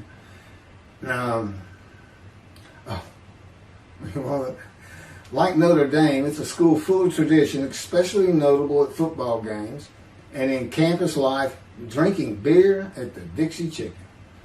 I had a good friend in what is now the Volunteer Corps of Cadets, and we've been shooting pool and drinking beer all night on the weekend, and finally left sometime after midnight. I walked my friend back to the quad, Corps Cadet Quad, a large open area where people could gather, surrounded on 4 sides by dorms for cadets only. And I dropped him off at his room. Before he shut the door, he looked at me, and not for the first time, said, "Want to race?" He's fast. We raced many times. I said, yeah. Of course, we were pretty much, we've had a lot of beer. I said, yes. And he went to the end of the hall and took off at the other end of the hall. He was fast, but I was pulling away with just a few yards to go and hit the wall before I could stop and busted my chin open.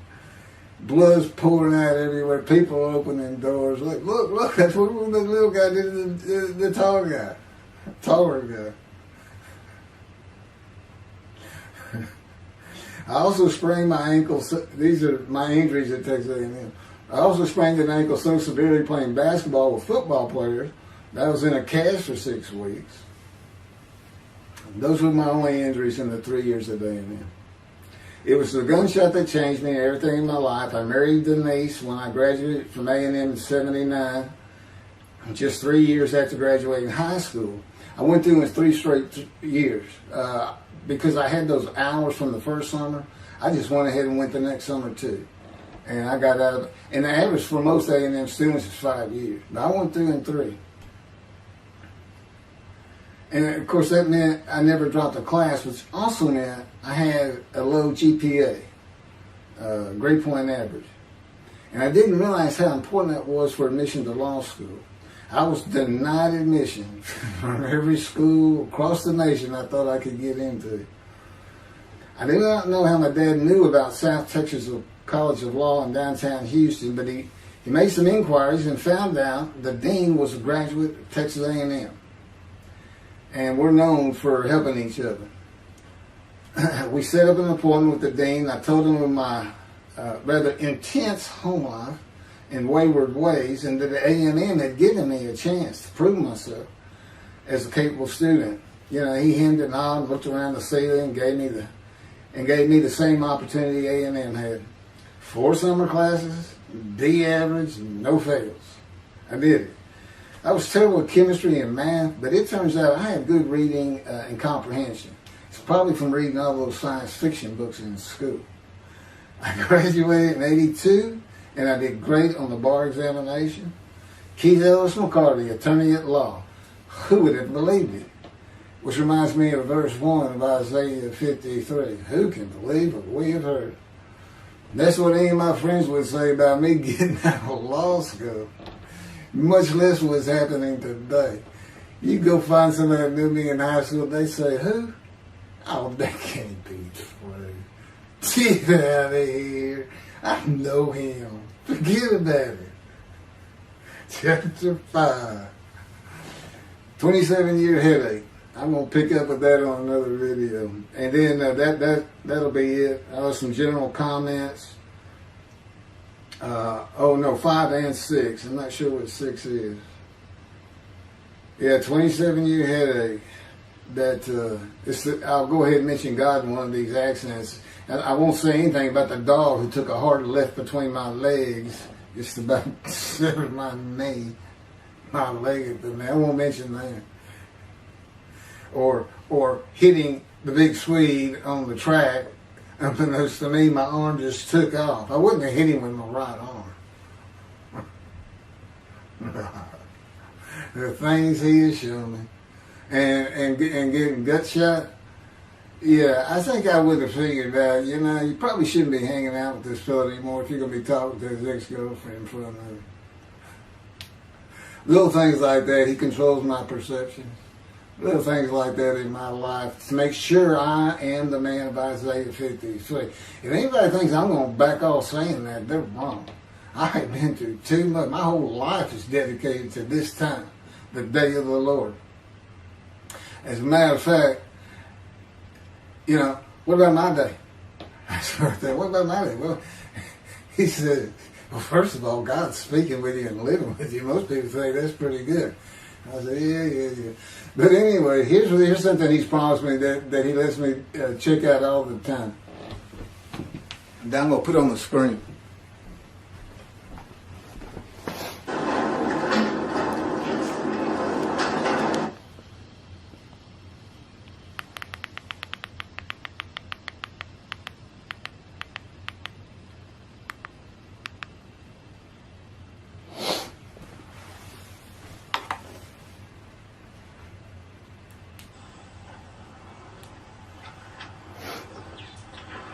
The Radiant GP Cycles, Shorties, Slip-Ons, Code Startup.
27-year headache. Chapter 5 of the life of God's righteous servant of Isaiah 53. The same year I graduated from law school, 1982, my son Justin was born. In 1985, my daughter Brooke was born. And in 1988, my youngest child and daughter, Laura, was born. I was making good money, though I expected a lot more, in my first job with a law firm that specialized in collections. I also tried my first civil case, which, while working there, which was a nerve-wracking event, first trial. The first day I entered the courtroom, the judge asked me if I was a law clerk. I had a very youthful appearance, though I was 28 years old, not 20, common age for a law clerk. My youthful appearance in junior high school and high school with my long, wavy blonde hair, I usually kept in a ponytail, had way too many people tell me I looked like a girl. It is interesting though, at least to me, not one person in my entire life has ever said anything about my disfigured arm. I must have looked like a girl who would beat on you if you did it. When I got mad, there was no hiding it. You could see it in my face and hear it in my words. When I was 28, Brooke was born. I tried my first civil case, and the bane of my existence on earth began. A never-ending headache that I generally thought to be associated with post-traumatic stress disorder. I had terrible nightmares from my youth, but now I seem to have begun grinding my teeth, causing the temporal mandibular joint, TMJ, to ache terribly during the day, and the whole side of my head, the muscular, I don't know what you call it, but underneath the skin of the skull, was always real tight, a tightening of the muscles. It was difficult to even talk to people at some points. For 27 years I had that headache. I tried everything, even surgery on the TMJ, and another surgery where the doctor severed my upper jaw and then trisected it from my skull and spaced it to fit my lower jaw. All to no avail. I could not stop the nightmares and the grinding of my teeth. Mouth guards helped my teeth, but the pressure was still there. I literally feared going to sleep. I didn't want to wake up the next day sometimes because I knew how bad the pain would be there again. It completely ended my dream of being a trial lawyer. So I got an associate position in an oil and gas firm and began learning how to prepare title opinions for oil and gas companies on tracts of land they plan to drill on.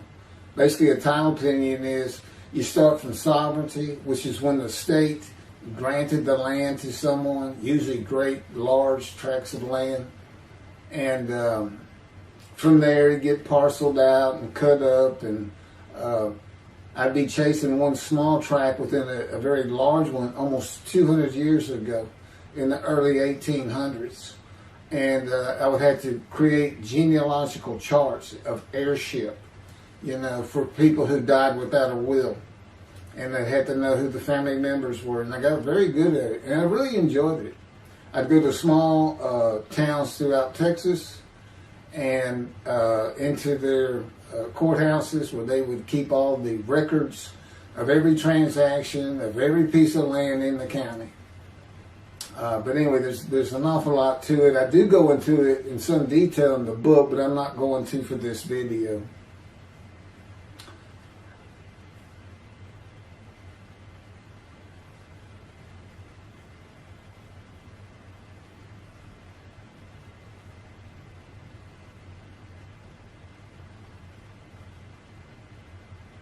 Eventually, I had my own firm.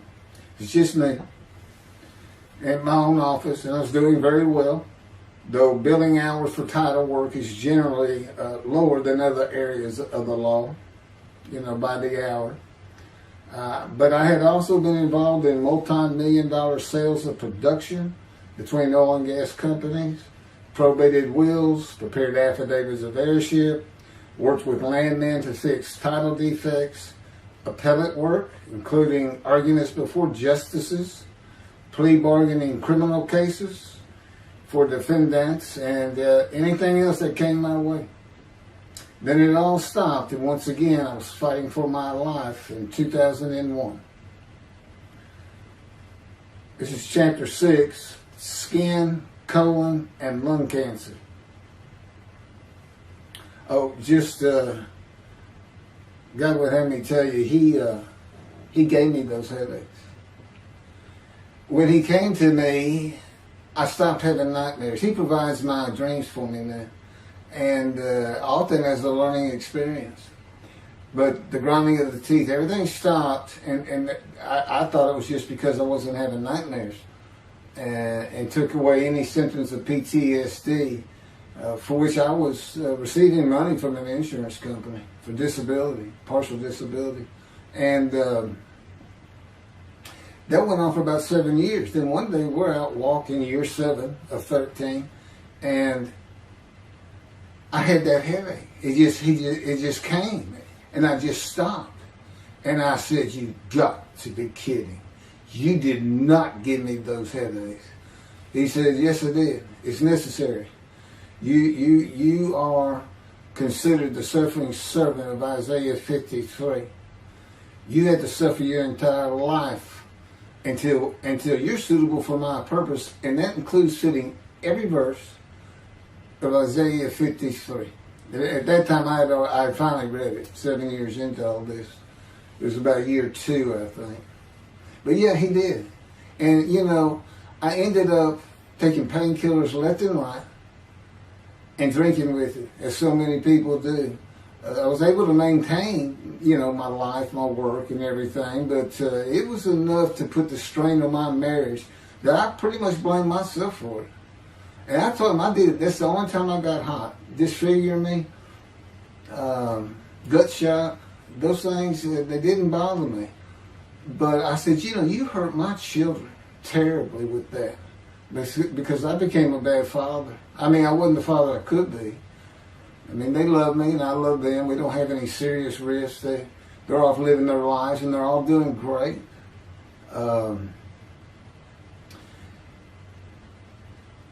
But if they consider themselves anything, they're Christians. And although I don't think any of them are overtly religious, or that they're in church every Sunday or anything like that, but when I started going to the conservative synagogue here in town, and I told them I was converting to be Jewish, they're pretty much just saying I would be a Jew, I guess. I'm not sure that I didn't believe in Jesus. It was probably more of it, God says. But really haven't talked to them much at all in 7 or 8 years. But anyway, so God gave me the headaches just to make sure.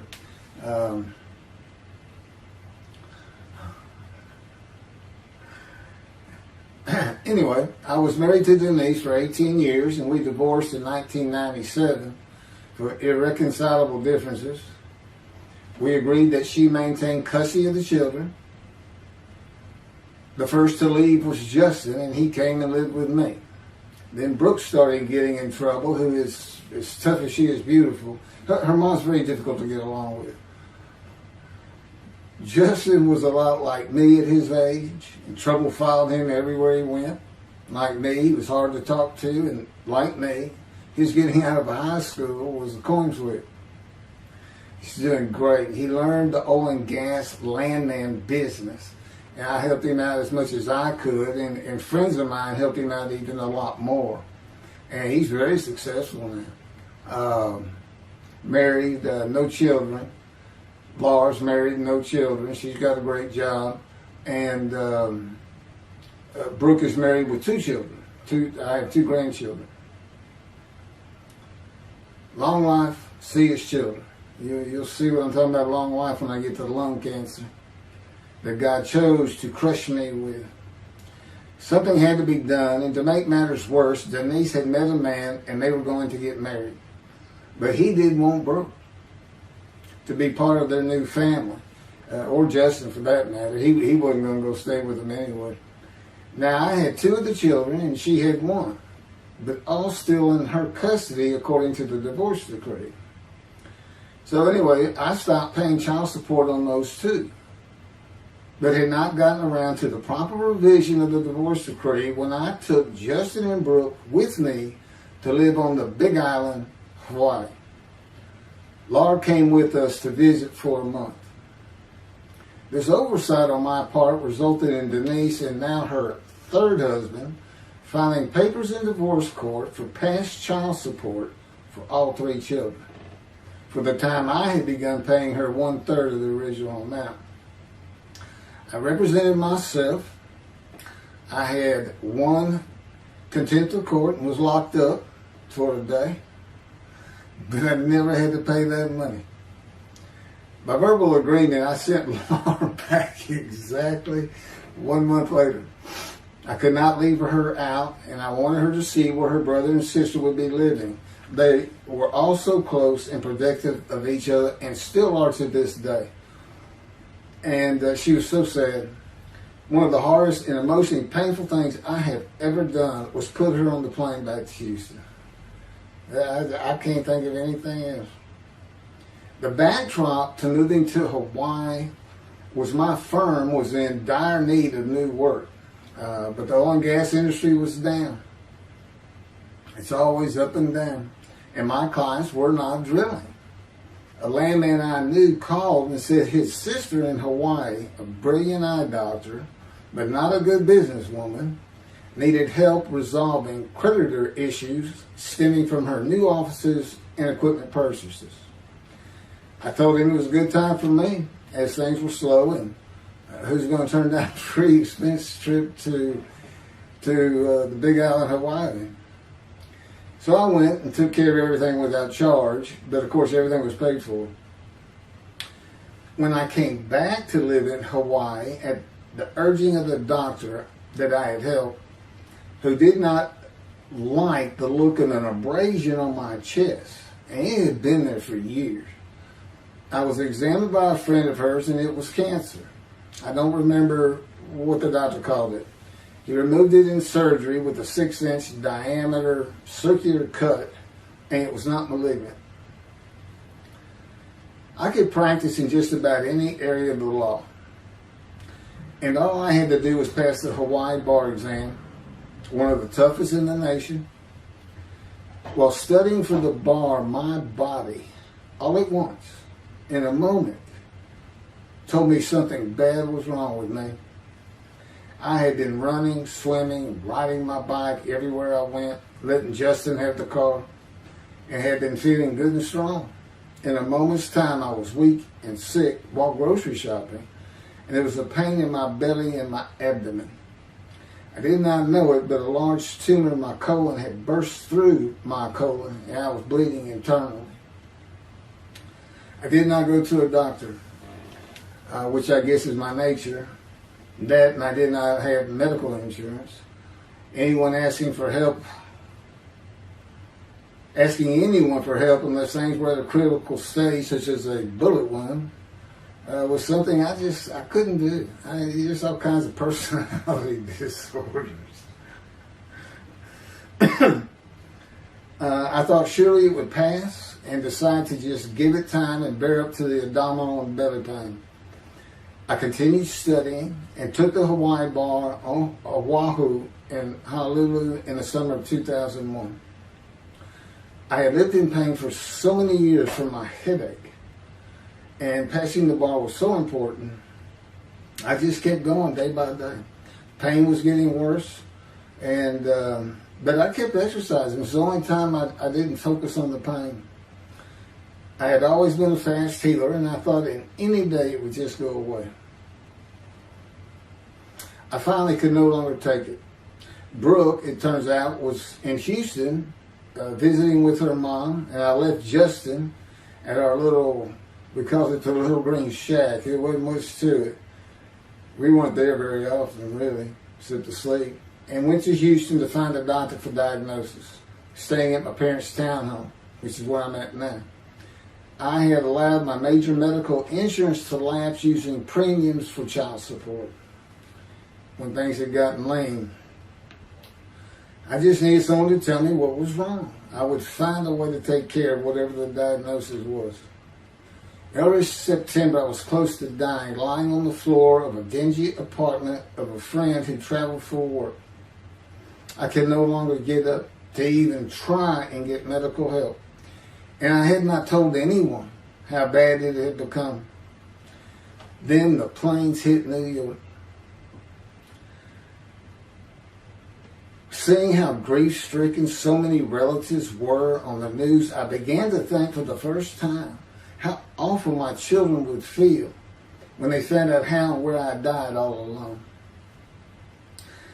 So I asked my father, again, it's hard for me to ask people for things, for the money to pay for a colon examination that had been suggested by a doctor at one of those clinics you find in a strip mall, the only places I could afford. The doctor who performed the colonoscopy finally found what was making me so ill and unable to eat. A malignant tumor 6 to 8 inches long that had burst through my colon, and I was bleeding internally. You know, I come out of anesthesia, partial anesthesia, and he's holding this picture, and there's this great big purple blob, and he says, I couldn't get the scope past this. It's not a good way to wake up. To say it crushed me in my life is an understatement. The pain, the weight loss, inability to eat, all I could do was drink calorie drinks. Began about 4 months before the colon examination. That was 4 months of sheer pain. But as it turns out, I did pass the Hawaii bar exam. It was now early October 2001. The doctor told me, look, you don't have insurance. Go to Bentop Hospital. That's the hospital I went to when I got gunshot. I prefer gut shot. It sounds better. Yes, man. And he gave me the pictures from the procedure showing what he could not get the scope past. Just shaking his head and saying, you should have come in much earlier. So I went to Bentop thinking I was here in 75 on October 5, dying. But I did survive, and here I am again on the first week of October 2001. I showed the pictures to the admitting nurse. Instead of them sending me to the waiting room, she just looked at me and she said, this is a public hospital. I mean, you can wait all day long to have a cold check. She looked at me and said, why did you wait so long? And how are you still alive? And I told her, I have no idea. She did not send me to the waiting room, but had an orderly take me immediately to a room. There they hooked me up to a morphine machine where I could hit a button at a time interval I can no longer remember and receive a small dose. I do know I never missed one. I was very depressed, and my parents who waited in that line for admittance with me looked so sad and depressed. It was not one of my better days, though I finally had some pain relief. Day after day, I lay there waiting for the next test they would run. It was during this time I received notification that Denise had filed papers in the divorce court to recover monies for the time I was taking care of 2 of the children. That's also when I received notification from Hawaii that I had passed the bar exam. So, Bentop Hospital, what a lifesaver. I mean, young surgeons in like Baylor University, the medical schools, it's a prime position to get your hands on if you're going to be a surgeon. Because you're in surgery all day long and all night long, as long as you can stand up. They're bringing people in. It's just a real hot spot in Houston and a great hospital. But it's not a place you want to stay. You really don't. My doctor would come in and be out so fast I never knew what was going on. He did tell you my previous surgery to my abdomen, where they opened me up from stem to stern, complicated removal of the tumor. On October 25, my son's birthday, who was now stuck in Hawaii, They cut me open again and removed the tumor. It was about a week or so later, I was released with a schedule for chemotherapy. I returned to the dingy apartment all alone. I just stared at the television for weeks. I did, and chemo was so depressing for those who had to go into it. A small room with big chairs for about 20 people who all looked like death, including me. Everyone with an assortment of bags of chemo dripping into our arms for hours. It took about 8 hours before I really got sick from it. And I had to park a long way to avoid paying for parking and drive a long way to the apartment. It was a very gloomy fall and winter. When I completed my chemo of once a week for 6 or 9 months, more tests were scheduled. I do not remember how many months the chemo lasted. I do remember I did not finish, missing the last 3 sessions. At the end, I could not get out of the door without bursting into tears and just not go. It just wore me down to nothing.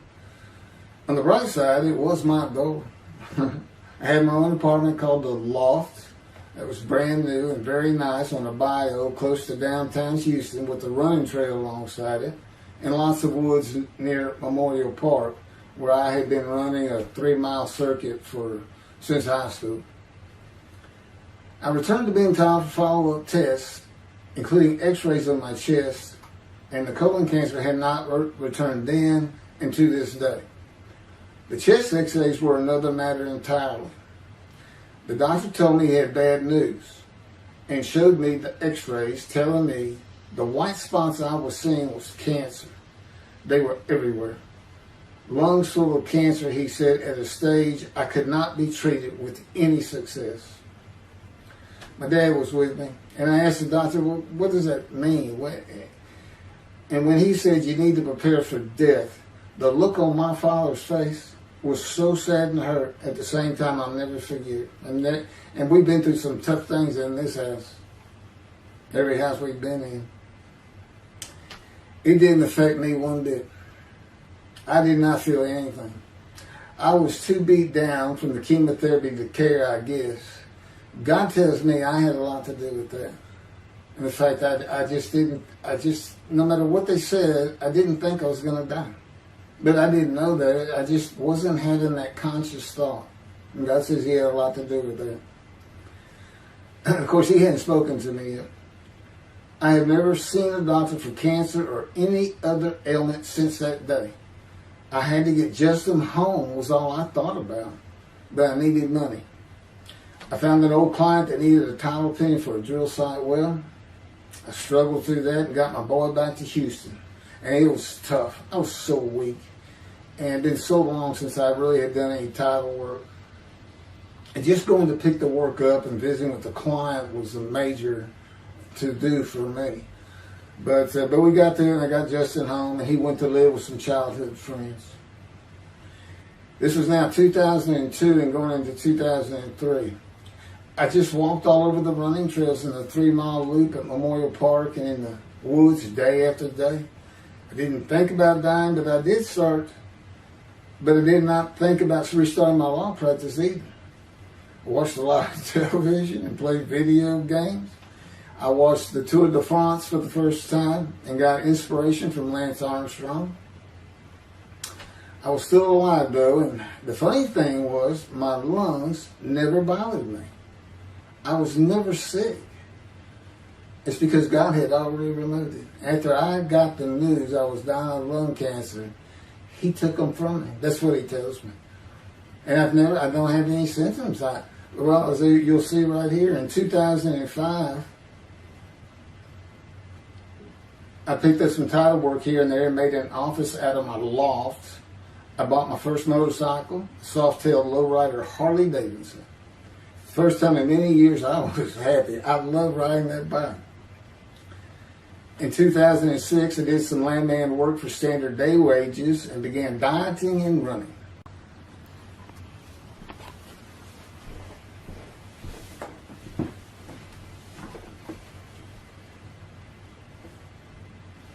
Once again, my camera only goes for 29 minutes and 59 seconds, and I'm gonna back up just a little bit.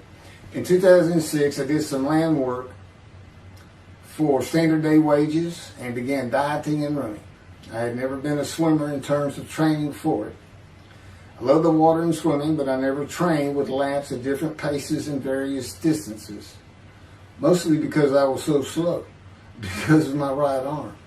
I was reaching an age, though, where endurance in my running was more important than speed. And so endurance swimming was too.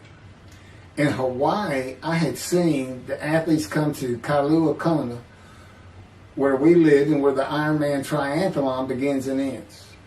Matter of fact, my little green shack was just right on the route where they start. That was a fun week. And it was amazing watching the athletes train and prepare for the race. I would think to myself, a human being, the human body cannot do what they are doing. Yet they were and they did. It's just amazing. I decided to learn how to swim more efficiently and how to train for distance and endurance. Get a regular and triathlon bike and enter some triathlons. I was still alive and finally a direction and purpose in my life. Training every day for long periods of time. It really helped with my headache and I slept better. In 2007, I signed up for the March 30, 2008 Lone Star Half Iron Triathlon in Galveston, Texas, and the October 5, 2008 Longhorn Ironman 70.3 in Austin, Texas. You cover 70.3 miles, and you got to do it under 8 hours. And I did real well in the first one. As far as my time, it's 7 hours and a little bit, but I barely made it without disqualification in the one in Austin, and it was primarily because of the hills. It's this very hilly area in central Texas, I guess, but I did make it, and swore I'd never do another one. But I did that after the first one too. It's tough. My insurance was still paying for my inability to work, primarily based on the headache and a diagnosis of PTSD. So I was not working, and I got real serious in training to swim the 1.2 miles in the ocean, and that would be in Galveston and in a lake in Austin, 56 miles on the bike, and a half marathon, 13.1 mile run. That's what I was able to do with a diagnosis in 2001 of lung cancer that could not even be treated, stage 4. And that's just about impossible. It would take a miracle of God for that to happen, because generally you're going to die within 1 year. They say if you get lucky with good medical treatment, you might make 5 years. But 1 year is the standard, if you can make it that long. That's my proof that I offered myself to guilt for God. Because you can't, it's not something provable. All you can do is show the result of that offer. And again, guilt's an emotion. I got way too many videos and everything to get too detailed on it. But that is the proof. You know, I got the colon cancer 20 years ago when the planes hit New York. And it was 2000. Oh, that was 2009, right. Too many things go through my mind when I start thinking about those cancer years. But God, He removed it.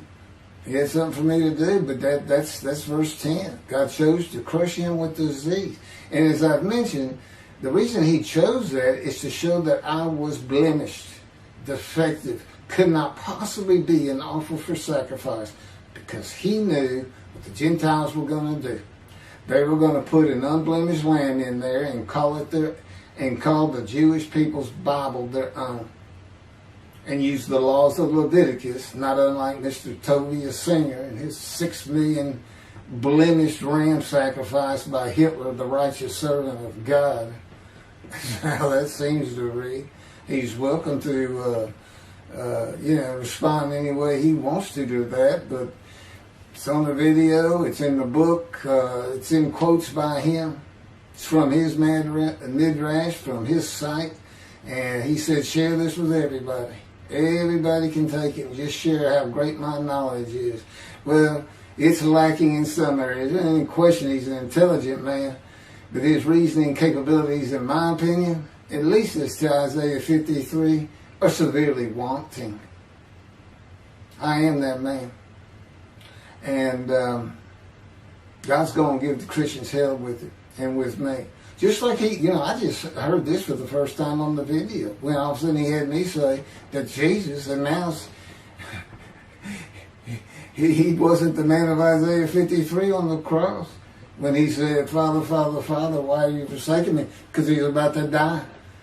In Isaiah 53, who he thought he was, and he's not, who he didn't fit the verses, but he thought he was supposed to be exposed to death, but given long life. So boldly he goes into the Roman Jerusalem and gets himself taken up. He's not worried. Delusional, yeah, maybe. But as far as I'm concerned, he's nothing but a story. He never existed. And the story starts with the Essenes of the Red Sea Scrolls and the teacher of righteousness. Real quick, I'll go over that. Here's the thing. Their founder is called the teacher of righteousness.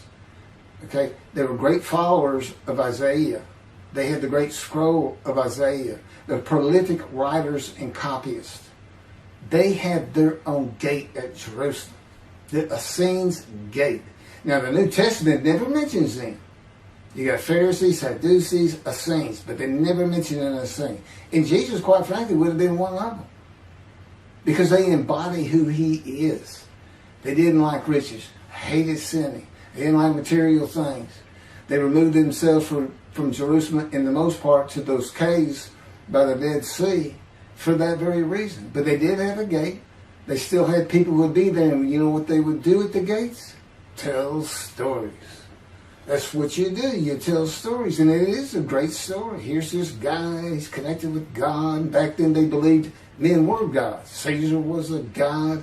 Over in Egypt you had the same thing going on. It's a common thought that men could be gods. And this story just springs up.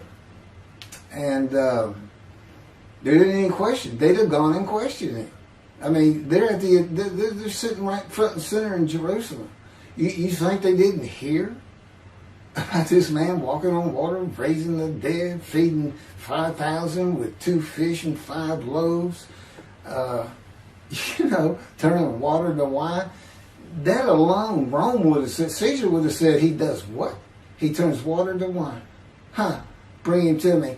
Don't touch a hair on his head. You don't kill the man who turns water to wine. You send him out with your armies. Make your men happy.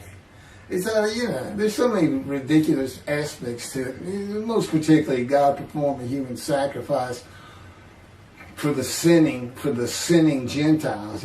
He's left the sinning Jews for the sinning Gentiles. But he gives them an out, these Gentiles, not his chosen. He gives them an out. I know, I'm going to kill my son for you. So that you'll be forgiven of violating my commandments and laws. If anybody knows God, and the Jews do, and I know him like nobody's business, that's not him. That's not him. I mean, he told the Jews, I'm never going to leave you, but I will punish you. Now that's him. That's him. And he'll put you through hell just to make you a better person, a better people. And he has no plans of changing that. He's not going to change the minds and the thinking of billions of people to make them love the Jew. He's just not going to do it. And the practicality is he didn't create man for him to even be able to do that. Now, he could have created humanity where he could do that. He could change the mind of everybody at the same time. But I'll tell you on this, he's been working on my mind for 13 years. It is one brutal cop bundle. It's a very one-on-one affair. Now, he says, I could just kill everybody. I mean, that's easy enough. That's easy. I just kill everyone, but He said, that's not, it's all about this. You got to know how to read the Bible. It's written for antiquity first, and the Dark Ages, and then the Age of Enlightenment. I mean, basically he's saying you've got to go back over it. You've got to check these guys. You've got to check Rambam and his speech. God's going to make the world speak Hebrew. Or, they will be of a pure speech. You got to check some of this stuff. And I read Rashi's, I went through his Isaiah 53 Midrash, and all I can say is very unimpressed. I've seen what he has to say in Malachi. He didn't pick up on any of this. He didn't know what the angel of the Lord is, the angel of the covenant that you desire. He doesn't know how Moses goes by a burning bush that's not consumed. The angel of the Lord is in there, and God speaks. I do. To me, it's just like, well, you just get some basic concepts, and all of a sudden, and quite frankly, it'll open up the scripture to the Jews. They can put the Talmud aside for a little while. But I will say this. God says, if you can study it, study it. There's all kinds of great things in it. Just be real careful about what you teach from it. And it's useful for heaven. If you like to talk about Talmud as a scholar with other Jews who may very well be in a scroll of remembrance with you, you can meet up with them. You'll see them in the meeting places. Have them over to your room. Y'all can watch the new earth being created and the new peoples of God chosen, and watch the evolution of a chosen people. And humanity, the same as this one. God says, why would I change it? Why would I change it? When I did it, it was perfect. And you can tell Mr. Singer that the evolution that he's talking about, where all of a sudden the world's going to love the Jews, been going on for over 3,000 years, and it hadn't even. And today, anti-Semitism's up, and David is here. It's not going to happen. Thank you very much. I will be doing. Was that 5 and 6? Yeah, that was 5 and 6. Now the book picks up at chapter 7. It's on a video when God first speaks to me. And it's very interesting. And we'll still be putting some videos out. But I've pretty much covered all the major material. Everything from Isaiah 53 and the day of the word, Lord. There's a few more things. And it's a better read than it is a video watch. But, for those who like to read. But it's covered very well in these videos. And now that I put in the personal part in, which is to show how I fit Isaiah 53, and you see the difference in my life. Now that's a life of suffering. That's a life of pain. That's a life of familiar with disease. They say, gee, well, he died on the cross. He was scourged. He was scourged and this and that. Do you know how much he suffered in his life? I mean, he's not even in the conversation as a man of suffering. He's not in the conversation. Thousands and thousands and thousands of people died horrific deaths back then and by crucifixion. It's not the only one. This is descriptive of a man in his life. So you can find him, identify him. And what did he do? He never suffered. He was never sick, ever, until the last day of his life. He's 30 years old and he's got one day but under his belt of pain and suffering. To me, you're not even in the conversation. I mean, that's nothing. That's not him suffering. That's just, you had a bad death, sorry. You got whipped first. You got whipped. One gospel says the scourging was an open-handed slap to the face. Now, the other three do say scourged. But then and then every movie you see, he's carrying that cross. He's all whooped up and bleeding, this and that. He carries the cross in one gospel only. In the other three, it's carried for him. And then he's on the cross, and what does he do? Father, Father, why have you forsaken me? And then the gospel says, one of them, and then he gave up the ghost. He gave up and died. I laid in the back of an ambulance for 8 hours, doing everything I could in my power to stay alive. Just gave up the ghost. There's another video where we make that a little bit more humorous. Anyway, thank you for listening, and I guess that's it. Thank you.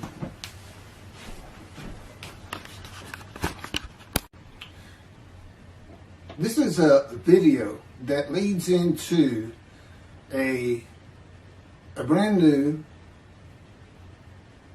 very distinct, not heard from before, commentary on Isaiah 53, which begins actually in Isaiah 52, is comprised of 7 videos I have put together in the last month or so.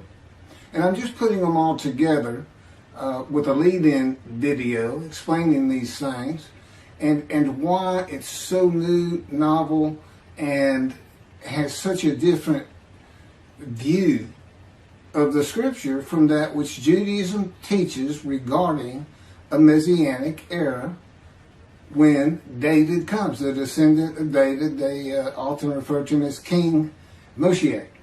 Moshiach means the anointed one. And you'll get the idea from the title of this video real quick. God speaks to an atheist. And it began like this.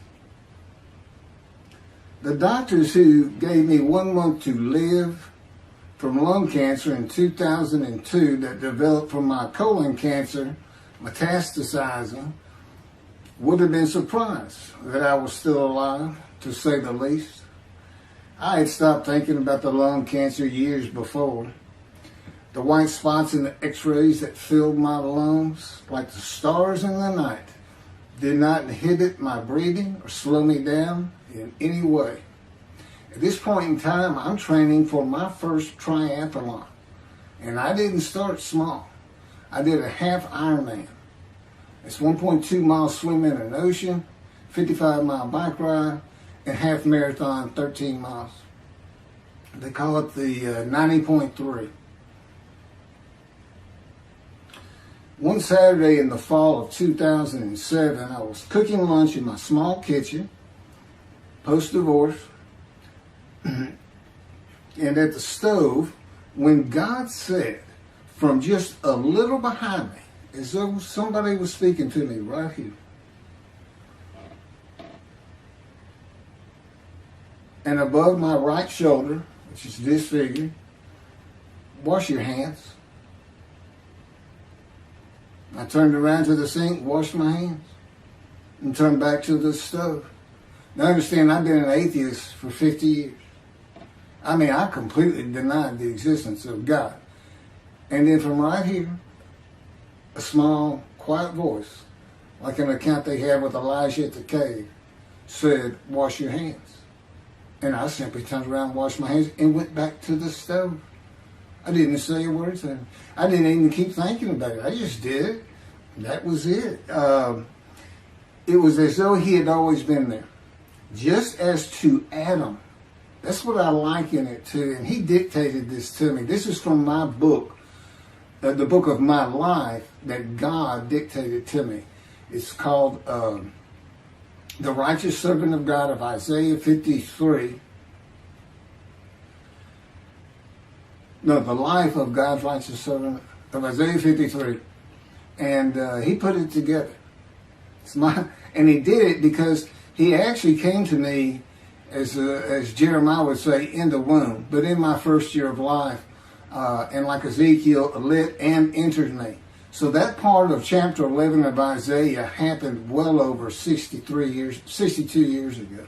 That's when that happened. That's when Moshiach was here. For all these rabbis and commentators who have been saying, he's here, no, he's here. Well, he's been here. I've been here a long time. I just wasn't prepared and hadn't even heard his voice yet. But what he did, with Jeremiah, he made sure he was a priestly, godly man and guided his life. With me, it was to make sure I fit every single verse of Isaiah 53 as only I can explain it, what it's for, what it all means, and live a life of suffering familiar with disease. God chose to crush him with disease that he would offer himself for guilt and receive long life to see his children. That's my proof that it happened. They told me 20 years ago, we can't treat this lung cancer. It's too advanced. You're going to die. And you're going to die real soon. You need to prepare for it. And it did crush my life. I stopped working. I just kept waiting to die. And I didn't die now. I'm training for, at this point in 2007. I'm training for a triathlon. I finally said the heck with it all. And that's the proof. Crushed with disease, exposed to death. That's in verse 12. Exposed to death. And here I am, 20 years later, still going. Hadn't seen a doctor since. Never received any treatment, which is unheard of with lung cancer. And I had colon cancer before that, and I had skin cancer. I'm a man familiar with disease, that God chose to crush the disease. And these 7 videos put together as one, obviously I wouldn't ask or want, and I couldn't do it, to listen to them all at one time. But I know you can mark your spots and everything. But it was spread out in 7 different videos, and I thought, well, the next video I'll do, I'll have a preamble to it and explain. This is not fooling around. Once you learn my version, which comes from God, of when Moshiach comes, the day of the Lord, which is left out of the Messianic era. But if you ignore me, God says, as my role as Elijah, God says, when he does return to his temple suddenly, it's going to be with, and it's not there, it's going to be with utter destruction to the land. Okay, all this is explained, so I'm not going to keep going in detail and carry on with God first speaking to me, but it was as what Adam would have felt like. This is natural. I mean, to him, having somebody speaking to him from above him, from up here, from within him, it's perfectly natural. And he wouldn't be falling down in reverence and I'm not worthy and all that. It would just be, this is the person who's always talking to me and telling me what to do. The fact that he doesn't see him wouldn't probably enter into his mind. Just, that's just the natural order of the world for Adam and me. Particularly today, 13 years later. Still in God's fire of refinement, preparing me. And now we have the books, they're unpublished. Jewish publisher, Christian publishers, I dare not even send it to them. Because how harsh I am on Jesus Christ, who said he was the man of Isaiah 53. And it's because of him I had to get crushed with cancer. That's what that's all about. God doesn't have to crush you to make you offer yourself for guilt. He just seized Ezekiel and put him through the fire of refinement, the anguish of it, and sent him off to be a prophet to the Assyrian, Babylonian exiles, of which he was one, actually. The book of Ezekiel is the key to Isaiah 53. That's my backup. See, God, these videos, everything, the way where he put angel of his presence and Holy Spirit, that Judaism doesn't recognize. A host of the Lord's host. It's in the book of Joshua, one time. He did it so they wouldn't find it. He knew what this was going to be about. These are my proofs. This is what it's all about. He set it up for me to be this controversial. You just got to take the Messianic era of Judaism and toss it out the window. And you'll understand why, when God has me explain it to you. He controls everything I do, think, and say. Finishing preparing lunch and ready to watch a Texas A&M football game, I headed to the living room and God said, "Get a napkin." I turned back to the kitchen and got a paper towel. Sitting on the couch from about the same place. Sitting on the couch with the television on and my plate in my lap, God said, "Get your TV tray." I got up, set my TV tray in front of me, and placed my plate on it, began eating and watching the game. That night, I was in bed reading a book. From the doorway, God said, "Tomorrow we're going to Bed Bath & Beyond, the store, to buy a shower curtain, sheets, pillowcases, and shop in general for things that you need." I said, "Okay." and continue reading my book. That's God spoke to an atheist. That's how it started. We call it the early years now when we talk about it. It was so different from the way things are and all the same in the same breath. And I have since learned this. It was by his power upon my emotions and thoughts that his presence with me was though he had always been there. In other words, when you read in the Hebrew Bible, God calls somebody's name like little Samuel, and he says, here I am. Here I am. Now there's some accounts of people falling to the ground, but he can put a silent knowing to you. He can put knowledge within you, your mind, where you never hear a word from him. In other words, put into your mind, the God of all creation is about to speak to you. And he doesn't have to say, stay calm. He controls emotions. He told me, Keith, I created emotion. And there's nothing I can't do with yours. And believe me, it's been proven to me. I'm not going to get into all that.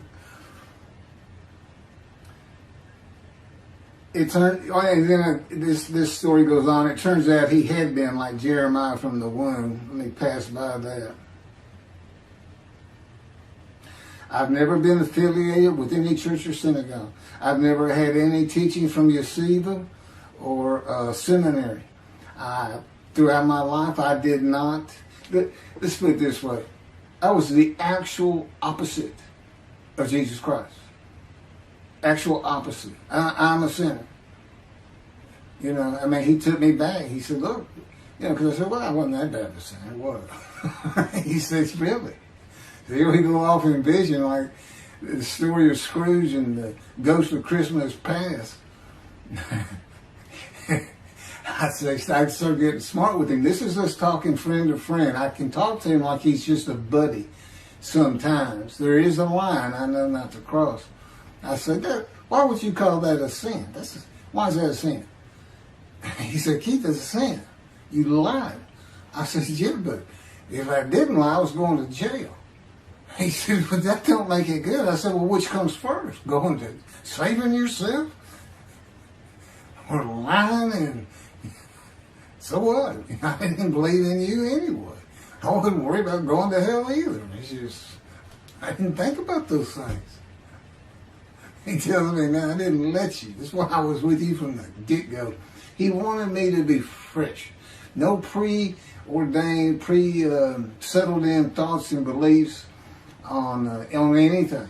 And of course, I grew up in Texas for the most part, so it would have been Christianity. I didn't associate with anybody who was religious. I didn't even know what the term Jesus freak meant. I didn't even know that Jesus died for my sins, supposedly, under their theology. And I didn't know that there was a problem between Judaism and Christianity. Jews and Christians. I didn't know that. I had plenty of Jewish friends. You know, I was in the late 60s, 70s, my formative, going into my teen years, and, you know, he treated everybody as an equal. I never thought about it. Including African Americans, who in my day, we just said blacks. I guess that doesn't go anymore. But had great friends of all kinds. My best friend, I didn't even know he was Jewish until I saw him on Facebook 40 years later. But anyway, let me jump ahead. Okay, this is how God communicates with mankind. This is what the prophets are all about. It's not just Ezekiel, a spirit lit and entered into me. At that moment, God was speaking. And then he says, at that moment, a spirit entered into me, and then I could hear God's words. So he's saying, and that means God is in his spirits. And it's just imagine the presence of God is his mind, and it is composed of elements of the unseen realm that we can't understand. And spirit he created, and the angel of the Spirit, the Holy Spirit, he created. But that's completely different elements. His presence is different from God's presence. But they're like big clouds. And they can float together and be as one cloud. Okay, that cloud is what descends upon you. They are within me and without me. If you, this audience, was in a room with me, they would envelop you all around you. You'd be in the presence of God. The difference with me in that room is that that cloud engulfs me, flows through me. It's within and without me, as though there's no break because of my physical structure. My little spirit is a little cloud that also drifted in. That's what it is. And it happened with all the prophets. If they spoke God's words, he was talking to them. He was telling them, write this down. Write this down. All these 20 books or so, of the books of the prophets. Ezekiel, write this down. You got to set this up. Jeremiah, write this down. See, a time is coming. Well, that's the time in Malachi. It all comes together, and you'll find it in all these videos. So, and it doesn't just include Moses and the prophets. The man who wrestled with Jacob. Jacob says, I wrestled with a man in divine beings. Well, you know, Judaism doesn't acknowledge the Holy Spirit's a person, which is beyond belief, because there's so many references that this is clearly a person, an angel of his presence. But it's just God going to a man saying, hey, wake up, I'm the God of this land. See this man over here sleep? His name's Jacob. He's got his head on a rock. Go jump on him, start wrestling. Don't worry about it. I'm gonna orchestrate the whole thing. You'll be fine. And the guy would have said, here I am, let's go. That's how he does. That was in Judaism says the man in divine beings is an angel. No, he's not. That'd be like saying I'm an angel, and you wouldn't want to say that. Well, you wouldn't want to say it to me before he came to me, because that made me mad. But I had a hell of a temper, just like Moses did, and like Ezekiel did. And God knows how to knock it out of you to where you smile and laugh a lot, because I never used to. Now, well, you got to read the book, and you'll get it. You'll get it. I'm just, you know, just like a lot of people, I've been through too much, hurt too much, suffered too much to have any thought that there's anybody upstairs, you know, who cares about me. It's just don't even mention his name around me. We're either gonna fight or I'm leaving for it, and you'll never see me again. Don't do that, because it just makes me angry. All that's gone, by the way. Lots of stories on that. Oh, and the Spirit speaks. He's got his own personality. He's angelic. He has a very childlike voice, and he's just nothing but a ball of humor. He has me say he's the greatest comedian of all times of the universe. And he's just a joy to talk to him. And he has the smarts of God, as he tells me.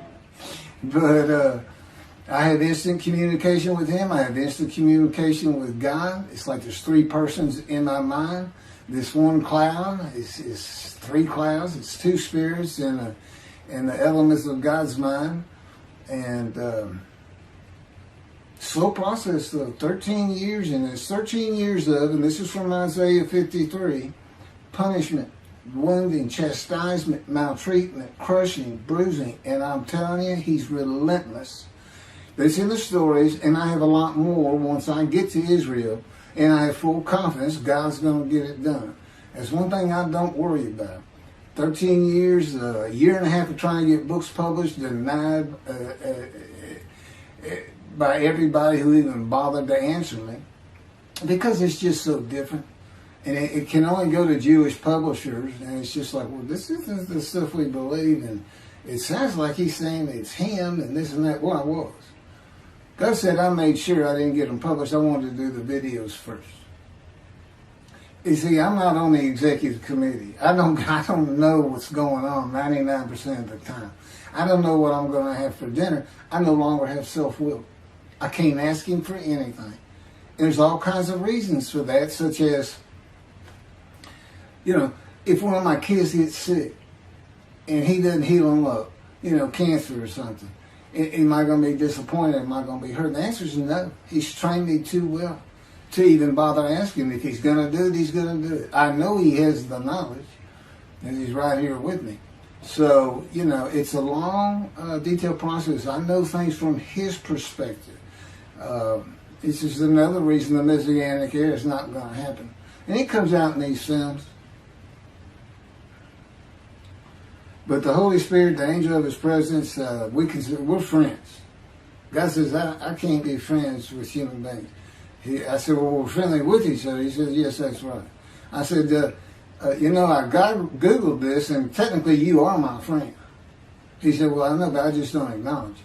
I said, why? He said, because I'm God. That's the way I am. I get to do whatever I want. Now, he's just messing with me. It's just like having a friend. Of course, it's a true statement. He can do whatever he wants. But he's pretty stately and regal. But, again, we live together. I've lived with him for 13 years now. And it's never going to end until I die. I wouldn't even know what to do. And he said, if I left you, you're going to fall down dead. You're not supposed to be alive. I keep you alive. He said, I took that cancer from you, but I just put it back in if you do something that makes me want to leave. I said, well, what am I going to do? No self-will. To an extent, no self-thought. And I told him, I'm not even a human being anymore. He said, well, what are you? I said, I don't know. I'm man and divine beings, but I'm not a human. I don't have self-will. That's what distinguishes a human being from an animal. He said, but I'm being the human for you. I'm providing your self-will. So you do, in a way, have it. So you're still a human being. I said, well, I'm dead. He said, why are you dead? I said, because it's like my brain's not connected to my spirit anymore. It's like you're sending all the information in. And that's about heaven. I haven't lived the existence in heaven as to my thoughts, because in heaven you won't have a mind. The heaven for the Jewish people only, I might add. You won't have a mind. God's got to provide it for you. He's got to be you for you as a completely new and different creature. It's still you. It's a very amazing story on how that does. And I'm taught all these things and literally experience them, not only in the real, but in visions. I've had more visions than, if you count every single vision in the Hebrew Bible and the New Testament, I've had easily double that. And I'm a walking visual. God's communication, and this actually shows up in the story of Moses. He won't let me tell right now. But he puts images in your mind. Instead of saying a sentence, you get something in your mind, a picture. Anyway, I call it visuals. And you can be wide awake for those. And I can be in vision wide awake. Okay, so we finished our shopping to get shower curtains and everything. And God said, let's go to the bookstore and get you a Tanakh. To which I replied, what's a Tanakh? I didn't Hebrew Bible, okay. Well, I know the Holy Bible, the New Testament and Old Testament. And on we go. I'm starting to learn for the first time.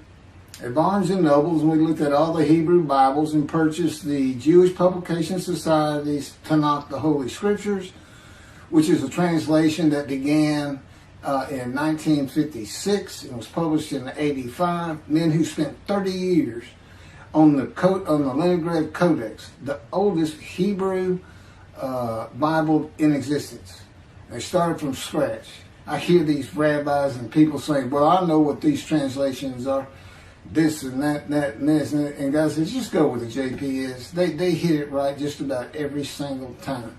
I've only found one thing that I don't understand how they missed it.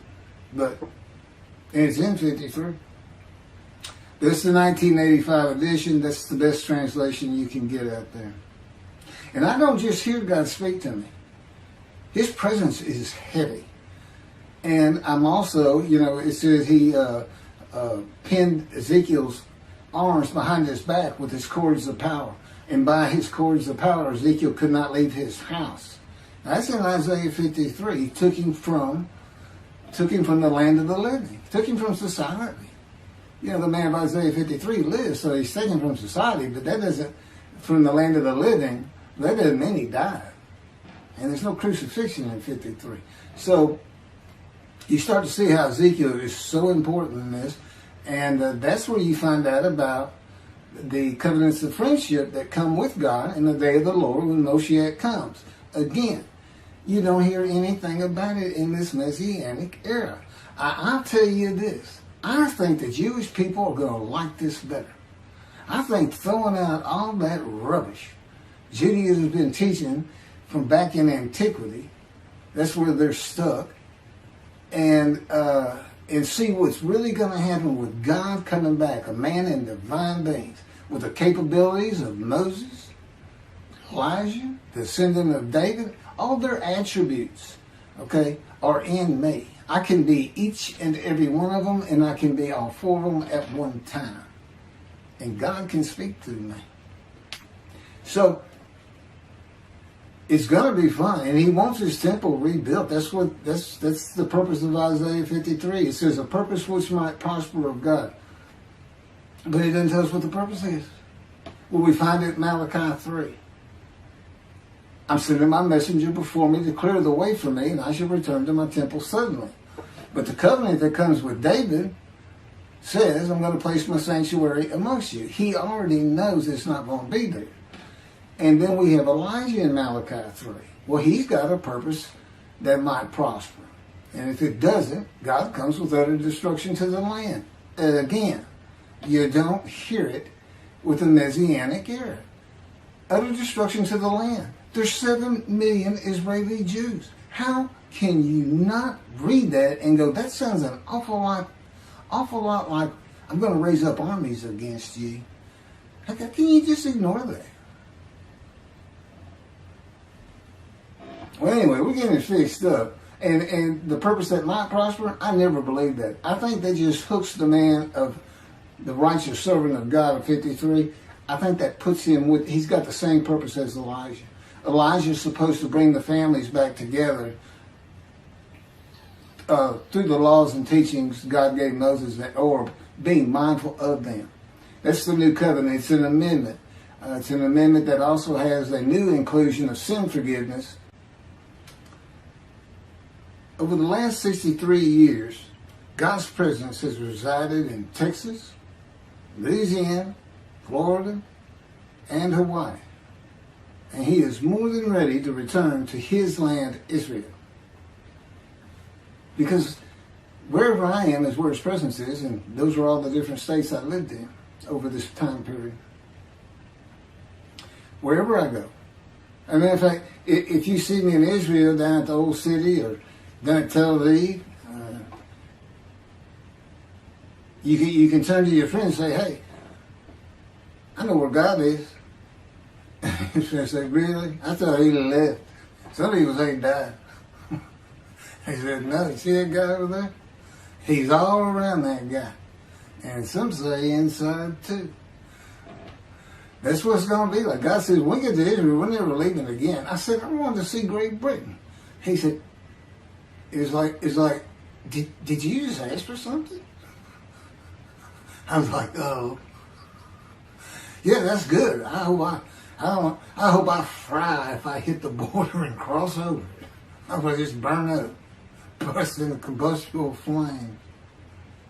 But anyway, that's where he wants to be. And I'm assured he's going to get there.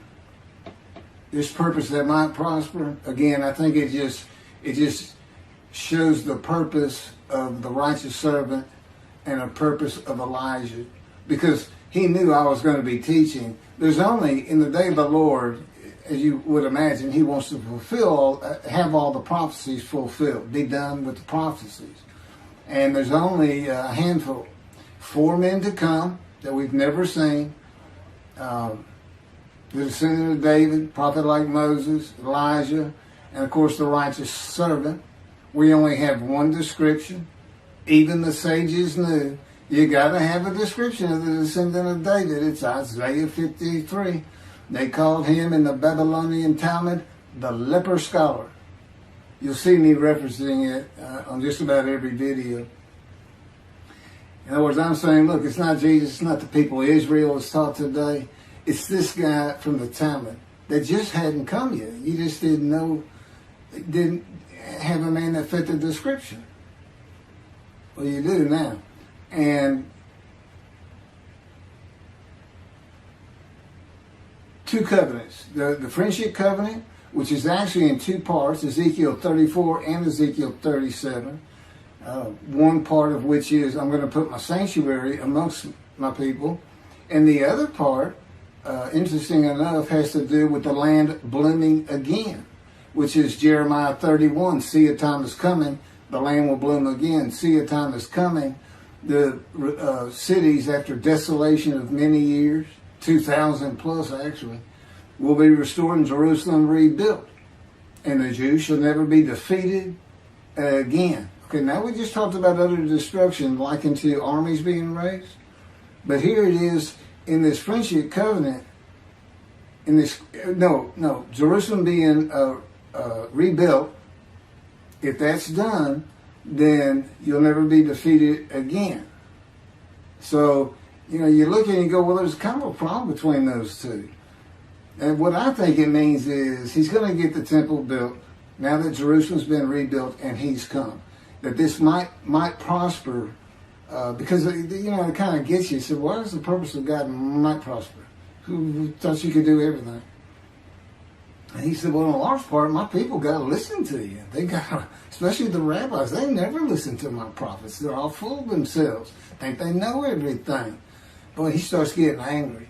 And see, that's not good for me. Because all of a sudden he wants to make me better, which means suffering. You got to keep him away from those moves. I'll tell the Spirit, say something funny. You're the funny guy around here. We talk friend to friend too. Well, anyway, I'm going to let you. There's a lot more, but this story's in my book. Hopefully, after spending time and understanding who I am, that this is here. It's happening. I don't care what the rabbis think or say. Look, I'm a prophet of God. I'm a man in divine things. If I say something contrary to what they think and say and believe, they're wrong automatically. It's a given because God is the one telling me all these things. It's His book. They're wrong automatically. And He is livid that I'm having this problem with Isaiah 53 being the people Israel. Well, it's in the videos, but you ought to see the arguments they really put back before that for Isaiah 53:10 and other verses. Rabbi Tovia Singer, Average Judaism, he went Christian. The Christians went to the laws of Leviticus, animal sacrificial laws, and said Jesus is the unblemished lamb. That's why, and they're using, Leviticus where you could offer a lamb and for unintentional sins, but nevertheless, they turned it into he was a human sacrifice, which he says himself. He says, God no longer wants bulls and goats for sin. He prepares my body for sacrifice. It's human sacrifice, and God made the sacrifice to Gentiles so they didn't have to obey His commandments and laws. From an atheist who comes in with no religious background, I read that and I look up face to face with God wherever He is at that moment, and I say, you got to be kidding me. People believe this? This. He said about 2 billion right now. He said, I'm not going to bother trying to tell you how many there's been in 2,000 years. God made a human sacrifice to me so I can go to heaven and I can go kill somebody if I want to. I can go rob, so I can go beat my wife and my kids. I accept Jesus again. God was teaching me the New Testament, and this guy at one of these mega churches came up to me and says, if you do accept Jesus Christ, you're not just forgiven of all sins that you have committed. You're forgiven of every sin you're going to do in the future. I said, really? He said, yes, really. He said, Jesus knows you're going to do it, and He already forgave you. I said, what? Okay. So, if you're a Christian, you can just sin all the time, because Jesus knew you was going to do it. I hadn't actually heard that taught, but that's the effect of it. Okay. Next year in Jerusalem. Enjoy the books. Don't try to listen to the videos. Don't try to watch them all at one time. But what I did is I put them together for you in the order they should be. And I just thought it'd be easier. And we're kind of coming to the end of our videotaping for a little while, it seems like. Again, I'm not on the executive committee with God and His Spirit. I never really know what we're going to do next. And the books are at keithmccarty.wordpress.com. You can find that on my YouTube channel. I guess that's about it. Thank you very much.